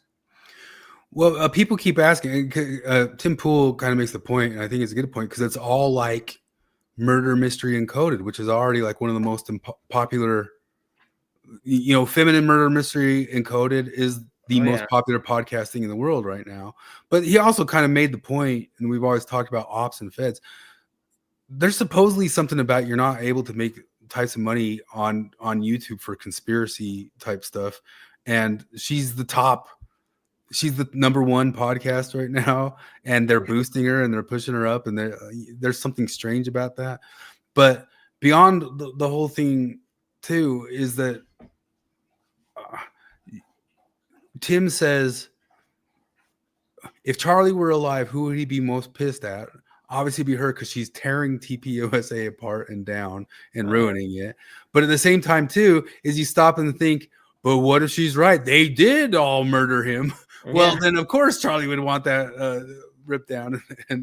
But I don't think they all murdered him. But the whole thing about how she goes about it really also reminds me of the Rachel Maddow Russia thing. The way Rachel Maddow Maddow held down a show about Russiagate for 4 years was just in the same way. It's just like, bring up this guy, bring up that thing, bring up that guy, and then tomorrow we'll just talk about a different guy and a different thing and a different guy, and then tomorrow we'll just talk about another thing, another guy, and they'll never kind of lead to anywhere or go to anywhere. It's exactly the Rachel Maddow held down my mom for 4 years about Russiagate. the same way TPUS, she's holding people down about this conspiracy theory thing for TPUSA, and it just moves on and on and on, and Raig Nationalist says, I hate to admit it, but right now the statement is 100% true. No cost whatsoever has been extracted from the left, apart from a few law schools and government jobs. Commenting off of this, I forget to read Twitter in opposite order. Yeah. Murdering Charlie Kirk in broad daylight completely worked, and it did not backfire at all in any way. I think that in fact it's going pretty well for the person who decided to do it. Mm-hmm. Never go full Candace. Finally, pure retardation. Oh, that was from Retardium. Mossad did it. Erica Kirk did it. Mikey did it. Netanyahu and Trump did it. 12 Israelis did it. Turning Point USA did it. Charlie committed suicide and made it look like an attack. I don't think she said that one. No, she didn't. Yeah. One of the only things she hasn't said yet. French Legionnaires. I will again state the French Legionnaires were involved in the Charlie Kirk assassination, but they did not act alone. For all of you who doubted my claims, you can now look to the President of the United States and our intelligence communities to issue a statement to confirm whether I'm telling the truth. That is a great one. Like I could use that one. Like, Jared, I bench press 700 pounds. You don't believe me? Well, you can contact the White House. You can contact the White House and they can confirm it. I'll call him up. The reason I posted there is like I screenshotted this from like months ago, and she said, everybody take note of this car. Write down this car. She did it with a couple cars, and this is the license plate. And I need to hear from people what you find about it. I'm crowdsourcing this. And this is just something from like 4 or 5 weeks ago. And this shit just never, I'm just pointing out like the things that just never come back up. You know, she spends part of her show, this car, license plate T092ZS. They're just nothing. Like her whole show today, besides like talking back to Tim Pool and other people, she said, it turns out that those Egyptian planes do sometimes fly around the Egyptian government. For those of you who doubted me, now you have like what doubted, like nobody ever was like, no president flies on those Egyptian airplanes. Like, what are you talking about? Like that doesn't even have anything to do with anything. There's just some Egyptian airplane, and the whole stuff kind of boggles my mind because it's not like we don't have a Hill Air Force Base and the other one of the main training compounds there, the McWilliams or whatever, that's just 20 minutes away from the thing. It's one of the reasons we were on Putin's list of one of the places to nuke, because we have these bases, and it's not weird at all that trainings happen here or that foreign military planes. Dude, we had one in Idaho. It was like Trump building a Qatari Air Force base in, I don't remember the town, but it was like Nampa, Idaho or something. Yeah. Freaking out of it. My wife, Morgan's stepdad actually texted me. He's like, hey, did you hear about this Qatari thing? And he's like, Fox News guy. Did you hear about this Qatari Air Base? Are they really building that? And I was like, I haven't looked into it much, but from what I've seen, first off, the base was already there, and it's not their base; it's our base. They're just coming there to do training exercises. Yeah, and those they've done them forever. Those same training exercises happen over at the McWilliams. I forget the name of it. The one that's just 15, 20 minutes there, right from UVU campus, and Hill Air Force Base is like an hour, but it's a huge Air Force base with a lot of, and she just keeps saying that there's an Egyptian plane flying over there. What? One of the things that she keeps saying that drives me nuts is because if we're a little bit in the know about this stuff, she says this show was not advertised at all. Nobody knew about it. They advertised it. She repeats this multiple times. She said it on multiple shows. The show where he was killed? Charlie's show that he was killed at was not advertised until the last second. How did they get how did we know about it and talk about it on this show like 2 weeks in advance, and then the next week, anybody going to Charlie Kirk? Anybody going to Charlie? We were joking around about it, And I remember I watched the video of Mike Lee talking to him the week before he came, where he was announcing and talking about it, and they were talking about the redistricting in Utah, and he was kind of coming in to make a push about the Utah redistricting being a problem. We got to look out for this sort of thing. And it was advertised everywhere. And she just repeats repeats again and again and again. The store, it wasn't advertised until the last second. What's that about? That's weird. That's weird. And it's just kind of one of those things of, what's that? I forget the name of it. That thing that Tim Pool always brings up about the news. I think Scott Adams always brings it up too. The news, you watch the news, and if it's something you know about, you're always like, you're wrong about all of that. But if then the very next article or something is about something you don't know about, and you go, that's interesting. Now I know more about that. And anytime it's something you know about, you're always like, that's off. That's wrong. You're a little bit off. You know, whatever. Dementia. Yeah. Or something dementia. I can't remember what it was, but yeah, I know what you're talking about. It is kind of like, if you want to get Candace Owens conspiratorial without getting full retard, you could say, like, I don't know, try to name a more name a guy on the right, like a talking head on the right that they could have killed that would have been more damaging to the right than Charlie Kirk. Oh yeah, for sure. It's actually very difficult. Tucker Carlson was still somewhat in the good graces of like the neocons, not super. He's gone out of the good graces at this. So I don't know, if they killed Tucker Carlson a few years ago, he might have been almost as damaging as Charlie Kirk dying. You kill Ben Shapiro, it would have been really bad, but it wouldn't have been like this. Yeah, this stuff is fractured. It's fractured hard. He might have been like the single most damaging person they possibly could have killed to the whole right-wing movement. Yeah. We predicted that. We're gonna have, like, this is the only guy who kind of glues together all the weirdos. And yeah, I could see Cui Bono, but then also Cui Bono of Candace Owens. She's the one who's got the #1 podcast, so maybe she killed him. I received this is Tim Pool mentions this. I received information last night that put the final pieces together for me. I can now say with full confidence that I believe Charlie. So he gloms on that I believe thing. It's like, you can say anything you want. That, like, yeah. I can now say with full confidence that I believe Charlie Kirk was betrayed by the leadership of the Turning Point. But she already believed that all along. She was already pushing that all along. Well, how would she not? He came to her in a dream and told her that. So yeah. But this is one of the points that always drives me nuts too. She's acting like she's got an investigation. Part of her investigation is she's angry that the FBI won't tell us everything now. Tell us now. But part of her investigation is she's supposedly slow rolling stuff. So wait a minute. It's okay for you to slow roll the details that you have for tomorrow's show, for next show, as this person says. So you have proof that could change everything, but you want to wait until your regularly scheduled program in order to properly monetize it. Like, but her whole thing is the FBI's investigation. They release the stuff now, and it's just obvious if you get into FBI investigations and all that sort of stuff that you have to wait. You have to hold off your time. You could affect jury pools. You could affect all sorts of stuff. So you can't tell it until and it's just so dumb. It's so dumb.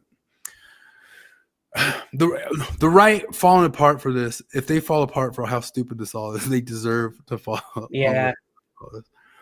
Why would a terrorist attack on Americans age? Oh, she says they have been signaling that a 9/11 style attack is coming the second week of December. Save this tweet; it will age well. So I guess we got to watch and see. Or could there be something that she could point out and say that was it? Or I tipped them off, so they stopped and didn't do it. But it's, yeah, you can win. It's the climate change thing. It's the polar ice caps are going to melt in 2015, and then when they do, you'll be like, "See, I told you so."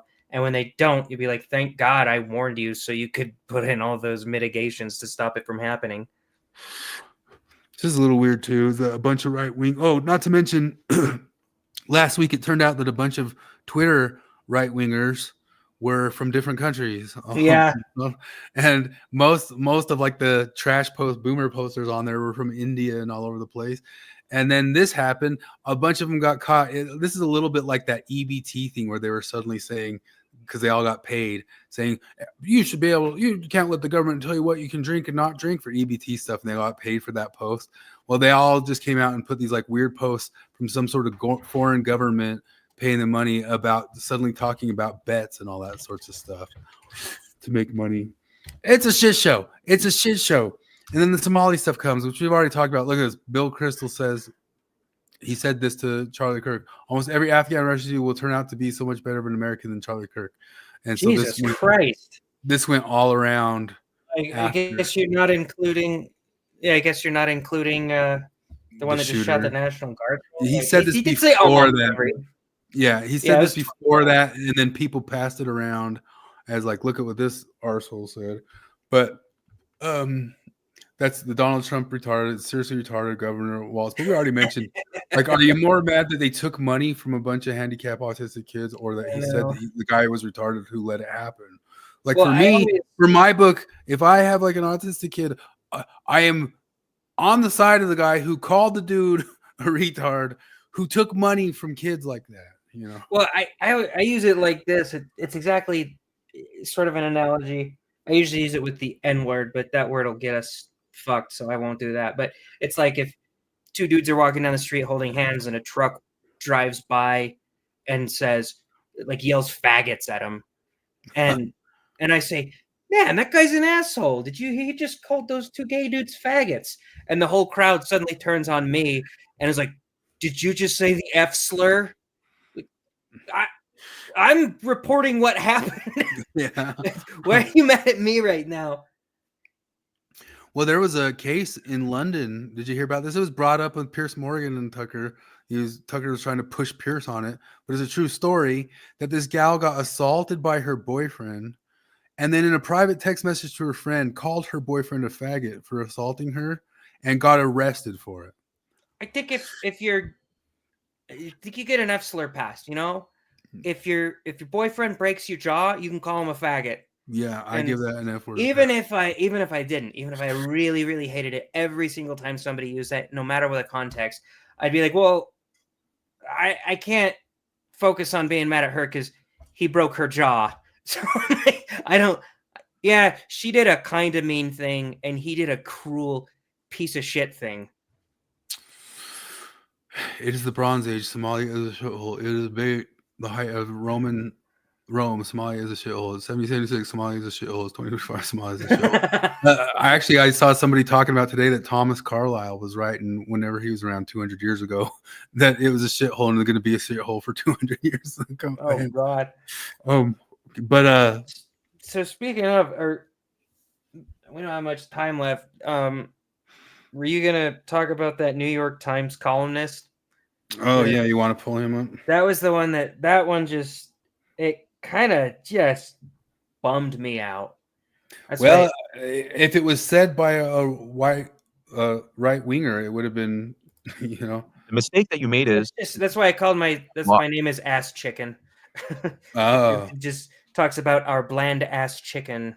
Oh yeah, nice. It's one of my stupid jokes that I do. Like, yeah, I got it now. Like where the guy today at work was like, "That is some bull ass shit."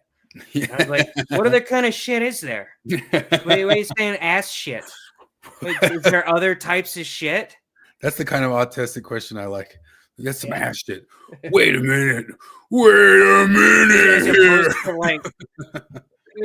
What if it was ear shit? We don't shit out of anything but our ass. What are you talking about?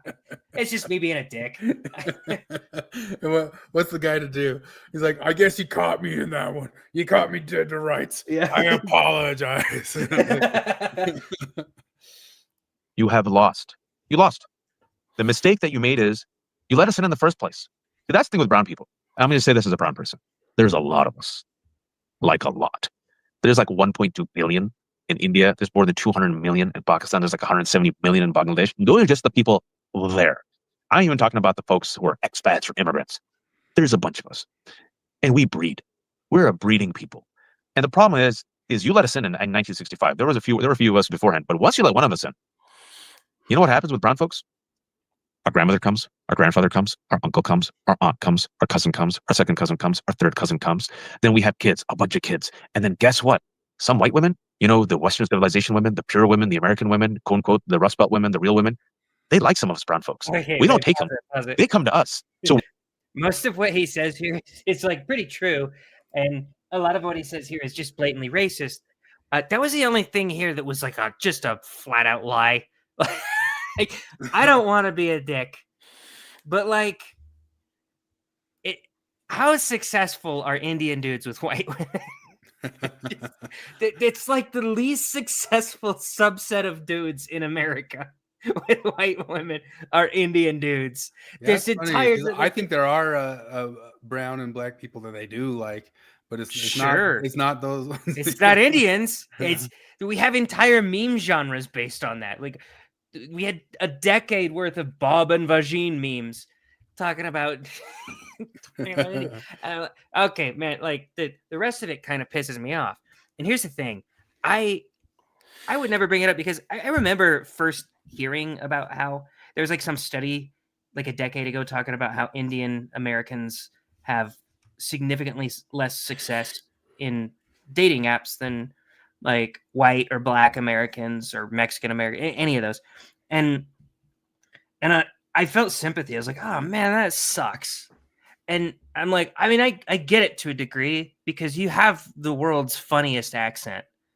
Like you really do. It's very hard to take you seriously when you have a thick Indian accent. And I'm not even trying to say that disparagingly. It sucks for you. And I feel some sympathy. And I don't know, they always talk about punching up versus punching down. And I get it to a degree. Like I don't punch down unless the person down is being a huge cunt. Yeah. And I remember this. I think I might have told this story before, but being in Brazil, there was this girl that was about my age in one of the wards I was in who was constantly trying to talk about how America is so much worse than Brazil. Like she just asked me, is your steak better than ours? Who's better, ours or yours? And I'd just be like, because ours is better. Like it's better. It's just our steak. We make a fucking science out of it. We marinate that shit for days and stuff like that. But theirs is good. There's just plenty. I like their steak, and so I'd be like, I like them both for different reasons. You know, they're both good. I would never try to shit on it. She'd be like, what's better, being in America or being in Brazil? And I'd be like, I like them both. There's things I like about both of them. You guys are a lot friendlier. I'd be so accommodating to this because I didn't want to punch down, you know. And she just kept going and saying, Yeah. I bet Brazil is so much better, isn't it? Brazil is so much better. And finally, I fucking snapped on her. Like, because she just kept going and going and going. I was like, okay, I'm going to punch down now, bitch. No, America's better in pretty much every way. You guys are friendlier. You're less fat. That's good. You guys got some things going for you. But almost every way imaginable, especially in creature comforts and luxuries, America is better. We all have cars, okay? My house is bigger than it would be here. My job pays more than it would there. My groceries are cheaper in America than they would be there. You know how many places in my house I can comfortably lay down without insects crawling and burrowing into my skin? I can lay on my floor. You can't do that. You can't even walk barefoot on your floor. All right? My bare feet didn't touch the ground for 2 years. Yeah, my couches are more comfortable than your beds. Your beds are cushions. All right? Your couches are couch-shaped cots. All right? I don't want to shit on you. I love Brazil. I really do. The people are very nice, very hospitable, very welcoming people. I love so many of the people I met on my mission, but I snapped on her. And that's what I think about when this guy, I felt that sympathy for the Indian guys having a rough go in the dating world. And then when this guy starts doing this, I'm just like, okay, I'm punching down, buddy. You guys do not steal white women from white men. You just don't. Indian dudes don't have game. You guys have the silliest accent in the world. And that sucks. But now, speaking to you directly, I don't care because you're a dick. You come to this place and you're a dick to the people. The fucking audacity. He goes on to talk about our dancing is better. Our food is better. You guys have this bland ass chicken. Okay, first off, the whole white people don't season their food thing. I kind of laughed at it for a while, but it's just not true. You talk to the people who are capable of eating the spiciest shit in the world. I bet 40 out of 100 of them are from fucking America, specifically the South of America. And that's gross. I don't like the spiciest food in the world, but I'm tired of it. When I first heard people make white people jokes, I'd be like, oh yeah, now I can make black people jokes. And we're all just joking around about each other's race and stuff. Then I just become numb to it. and I thought I would stay numb to it forever. And then eventually I get to watching this fucking jackass. And I'm like, no, I don't like it. Yeah. And part of it is having kids.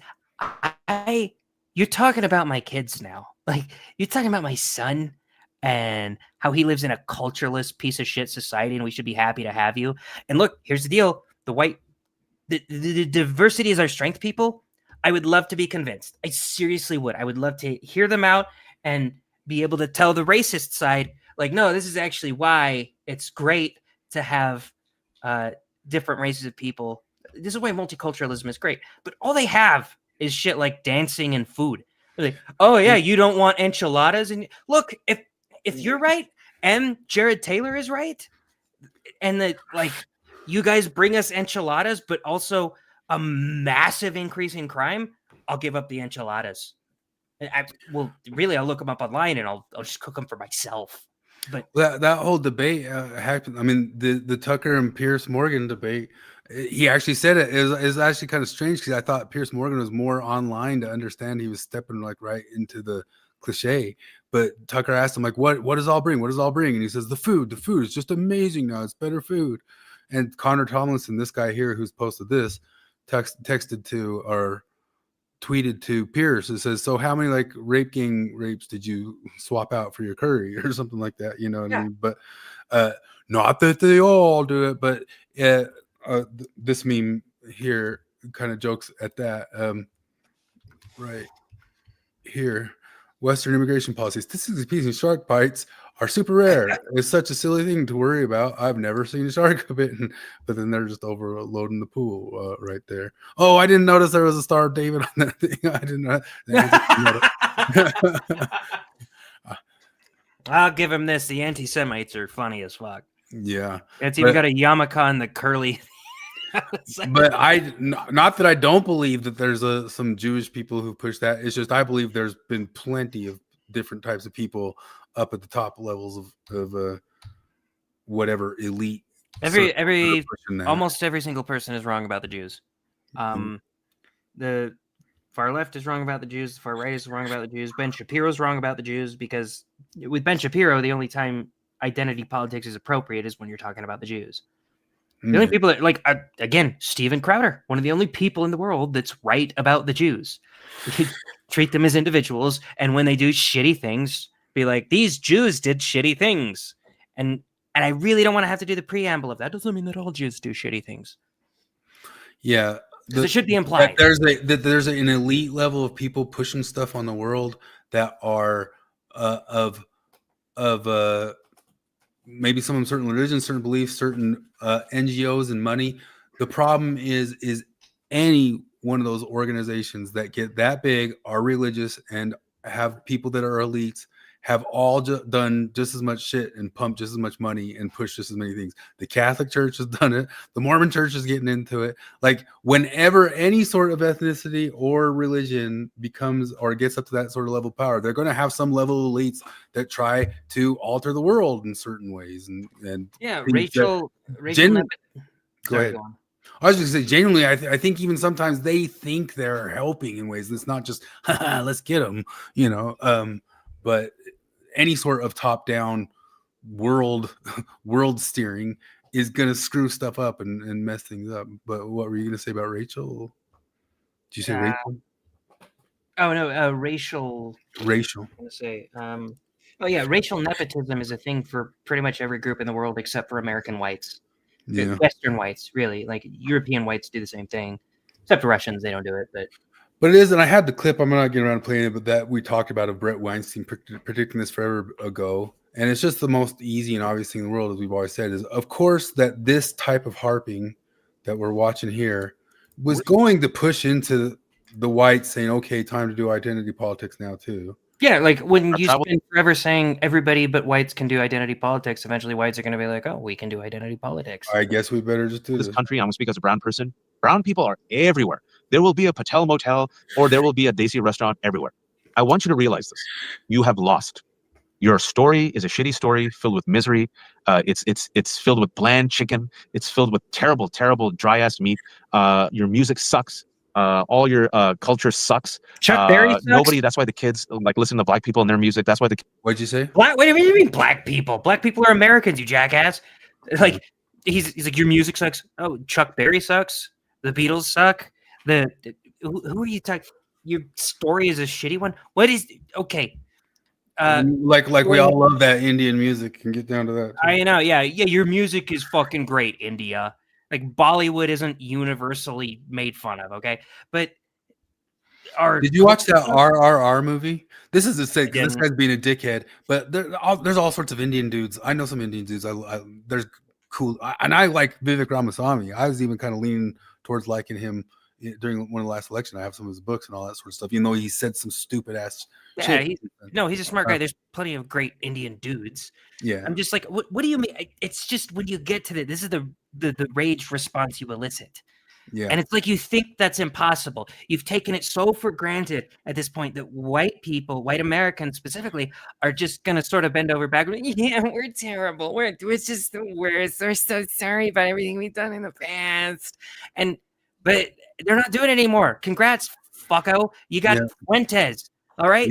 And when you tell us your story is really shitty, what are you talking about? America, the country that went from horse and buggies to cars to fucking flight to supersonic flight to visiting the goddamn moon in the space of less than 100 years.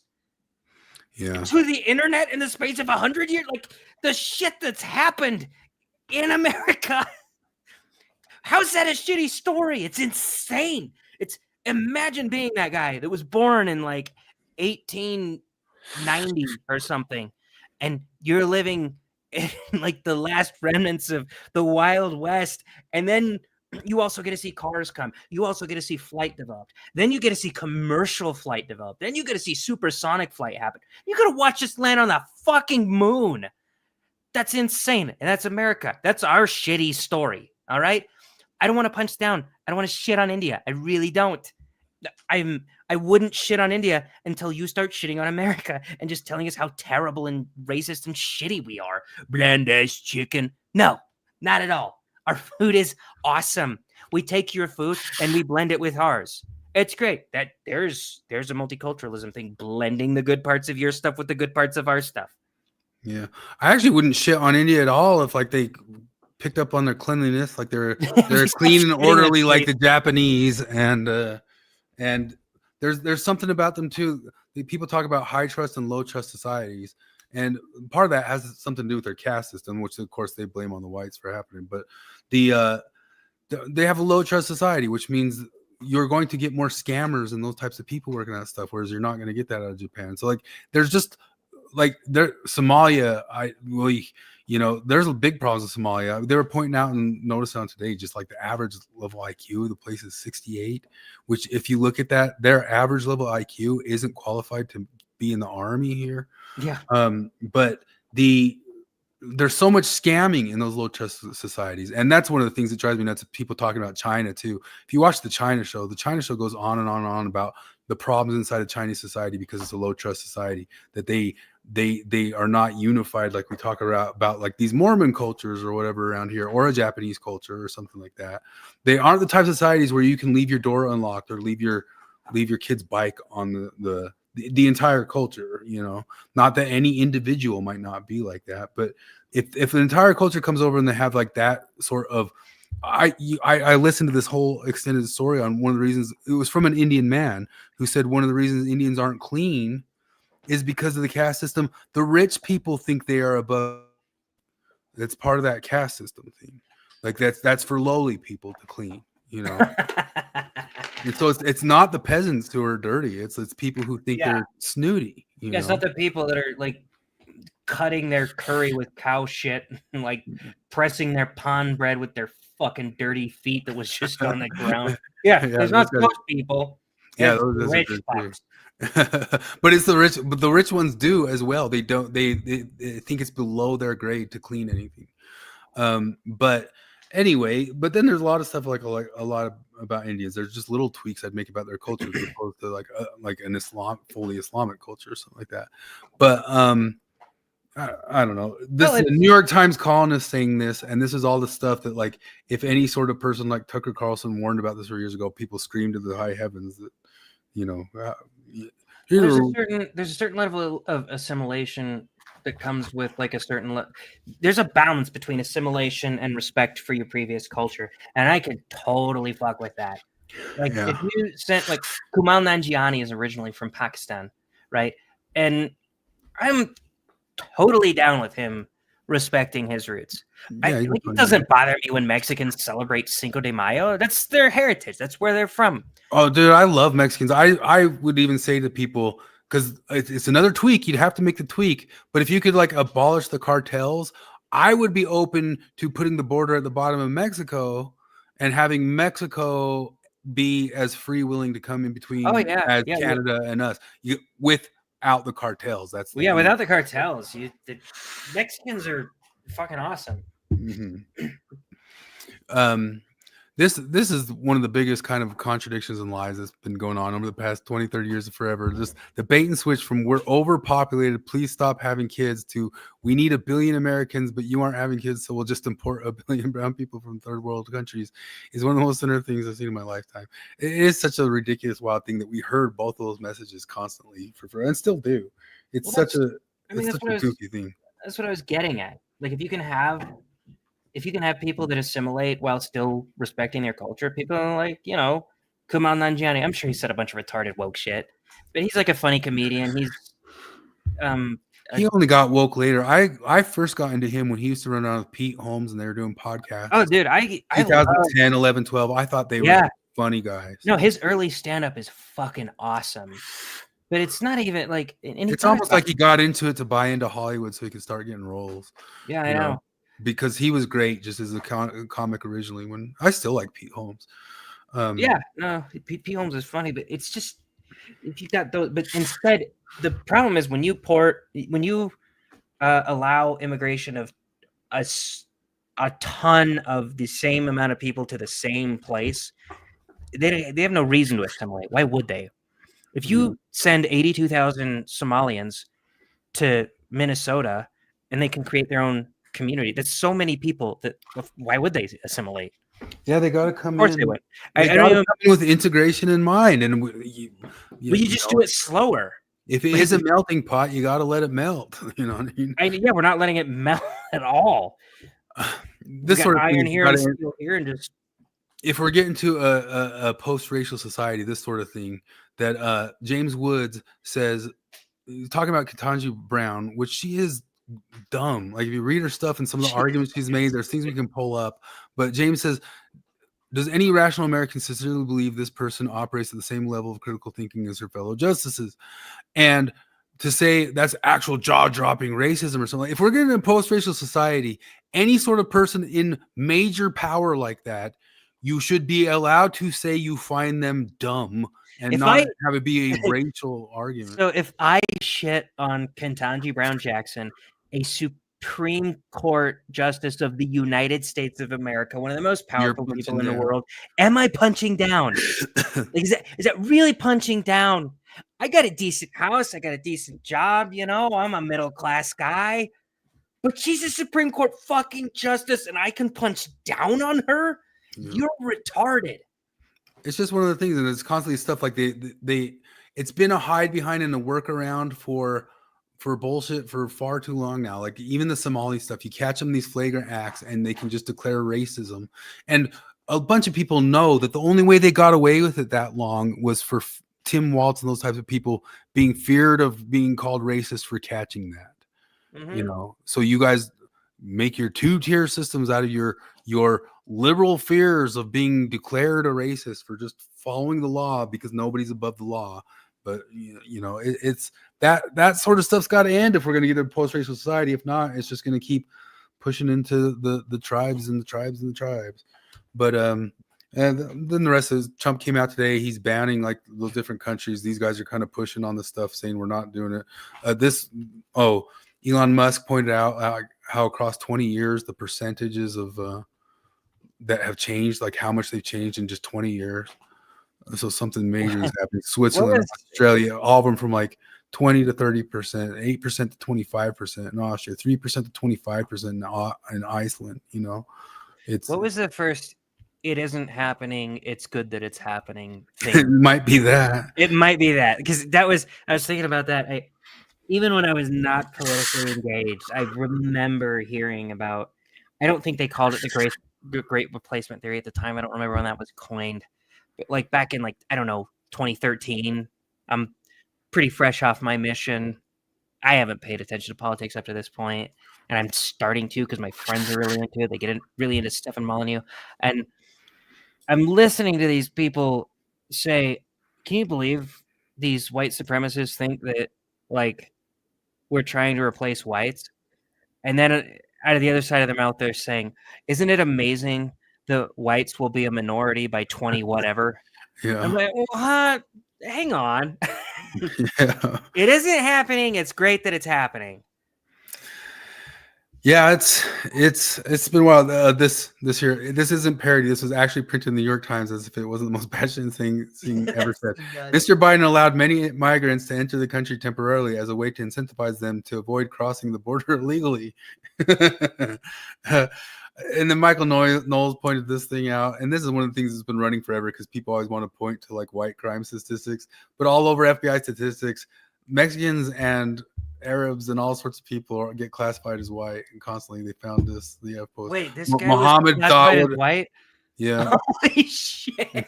Michael Knowles makes the joke. He says, the more of these stories you read, the more you wonder if white people have ever committed a single crime. But yeah, African migrant who threatened to detonate bombs in Fort Worth, Texas, has been booked as a white man. And this is actually all over different FBI and crime statistics for sure. I don't think we understand anything from stats anywhere really well at all. Anyway, Yeah, I guess Scott Adams is right. Yeah. Starbase said RRR was one of his favorite movies in quote. I love RRR, and if India pumped out a ton of RRRs, Bollywood deserves to take over Hollywood because they're able to make entertaining, high testosterone movies like the. Was that Indian? Yeah, it's Indian. Oh, yeah. I didn't know that. I heard it was really good. Oh, it's amazing, but it's totally Bollywoody because it's over the top, a little bit over the top, not as over the top as some of those joke Bollywoody things you see, but it's still over the top. They're fighting, throwing tigers and stuff like that, Yeah, but it's badassness. It's levels of anime badassness. Yeah, if you do over the top and you own the fact that it's over the top, I'm down with that shit. Yeah, I loved it. It was a good one, and yeah, Hollywood's ripe for the taking over. Take it over, India. Give us more movies like that. Did you see what Risto just sent? Well, he just posted India thinks it's smarter than it is, but no. In the group chat, he posted a picture of a new Star Trek series. Should I share it? Hold on, I will share it on the screen. Is this real? The white guy's gay. I bet you $1,000 the white guy is gay. 100%. Yeah, that's the Star Trek. And the thing is, they'll talk about race constantly in it. When Star Trek was always supposed to be a post-racial society, they didn't view things like that. Oh, goodness gracious, man. I'm going to watch this when it starts, and I'm going to tell you, within the first 5 minutes of the episode, it's going to be revealed that the white guy's gay. Well, that's about it. I had this last meme that you shared a while back. It's not really, but hunger has left its mark on me. A native woman reflects on her rich but food scarce life. Obviously, overweight thing up there. That doesn't even have it. Yeah, but it's right there. It's how do you say I live in a fucking food desert and look like that? How do you say I experience food scarcity and you look like that? Yeah.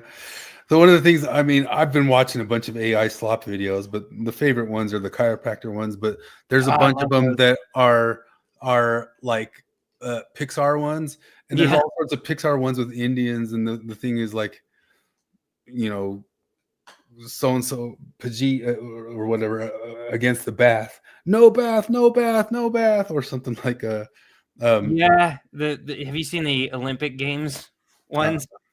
There's Olympic Games, like the women's dishwashing competition, and then there's it was like a bunch of different like Indian and Pakistan are competing to see who can shower the longest. That's part of why the punching down thing feels kind of gross to us, sort of inherently, because I don't know, when you talk about racial stereotypes, they'll try to do the white people racial stereotypes and they're just so banal. Like, what's the most offensive white stereotype you can think of? That we don't season our food enough, or that like there's the Peter guy can't dance. Some of the can't dance. Yeah, can't dance, can't jump, whatever. There's the Peter guy from Deadpool 2 who's pretty funny, who's like rubbing sunscreen on his skin. He's like, I don't know how many people this Cable fella has killed, but I tell you, it can't be as much as melanoma. He's just those are like white stereotypes and shit like that. And it just feels like you're Mike Tyson fighting like a paraplegic with Down syndrome, and he just keeps talking shit to you. He's like, "Yeah, stupid. You bit off that guy's ear that one time." And you're like, "Hey, yeah, I did that." And like, "Your people so dumb. My people so smart." And then eventually you just snap on him. And you're like, "Okay, look, fuck. You got a 45 IQ. You can't walk. I have to pay for everything you do. You can't figure shit out. You can't have a job. Any of this shit." And then you feel like a dick for snapping on it. Their stereotypes are so much worse. Yeah. Anyway, now I'll just keep going. There's a bunch of other stuff. There's Ken Burns' new documentary about the founding of 1776 happened. Right. He said that we got the concept of our Constitution from the Native American democracies and stuff like that. I don't know. It's like if it's as bad as the 1619 project, but he said a bunch of goofy stuff in it. And there's too much other stuff, and my dog is starting to get nutty with me, even though I scared him earlier because he rolled in shit earlier and I yelled at him. Quit rolling in shit, Huck. Quit rolling in shit. But I got to get walking him. So yeah, I'm running out of stuff. I got to get out of watching stuff. I had a bunch more stuff, but I got to get watching movies because Morgan's taking the baby tonight. So that's what I'm going to do. Oh, nice. Got any suggestions? RRR. Maybe I'll see if that's on. Watch RRR. That new James Garfield's just a 4-part miniseries about that president. It's pretty good. Movies. No, I watched the Stranger Things and it stunk. The new It series, it didn't stink. It was blah. I'm trying to watch like the 2005 raunchy comedies that I missed, and I went through what was it called? Waiting, that Ryan Reynolds one where he's a waiter. Have you ever watched that? No. So it was funny. There's some funny parts to it and stuff. But there's this like gag where Ryan Reynolds' character likes fucking underage girls. No, and I'm like, yeah, well, it's and I thought it was just a joke at first. Like, oh, they're just joking about how he's always perving on girls. And he goes up to the new hostess, and he's talking about, oh, are we gonna have sex later? And she's like, I turn 18 in 2 weeks, and he's like, ooh, that means I better hurry, because he's like saying he wants to fuck her before she's 18. And I'm like, maybe he's just kind of joking around. Like maybe that's just a running gag that he's a pervert and he acts like one. And no, the more the movie goes on, I don't think that's new weirdness. I think that would have weirded me out then. Yeah, in 2005, that would have weirded me out. The more it goes on, the more you realize, no, he actually fucks 16-year-old girls all the time. What the heck? Yeah, and his main moment of character development is the what's her face, the stewardess or whatever. She's a week away from turning 18, and he's about to fuck her. Like they start making out and laying on a bed, and he's about to fuck her. He's like, you know what? I can't do it. But if anybody asks, we fucked twice, and then he wants to make sure it's known. Oh, gosh. Yeah, like he's like, I don't want to be a pedo creeper, but I want people to think I am. I want people to believe that I am. It's really fucking wacky. Like it would have been kind of funny if like, people kept saying that and he was playing into it, and then you find out that he actually doesn't do that. But like every part of the show leads you to believe, no, he fucks high school girls. Jeez. Risa said, "Just give it a generation, we will turn all the Somali kids gay." I actually think that's what a bunch of the neoliberal ideas were. Like, we go into the world, we bring them all the feminism, we bring them all the gayness and all that stuff, and that will help them transition into being proper consumers faster, and then we'll have a global economy. I genuinely think that was the concept, and it's not working out on their end, and it's not working out on a bunch of other ends of that. So they got to rethink it. And they'll get a chance to rethink it because the conservative side's shit in the bed so hard that they'll probably be back in power pretty quick here anyway. So, I gotta run. I gotta go take this pup out. He's getting to go nuts. So, all right, everybody. Thanks for chilling and hanging. See you next week without Flip because he's not devoted enough to wake up at 3 a.m. in Scotland. Boo. All right, see ya Later.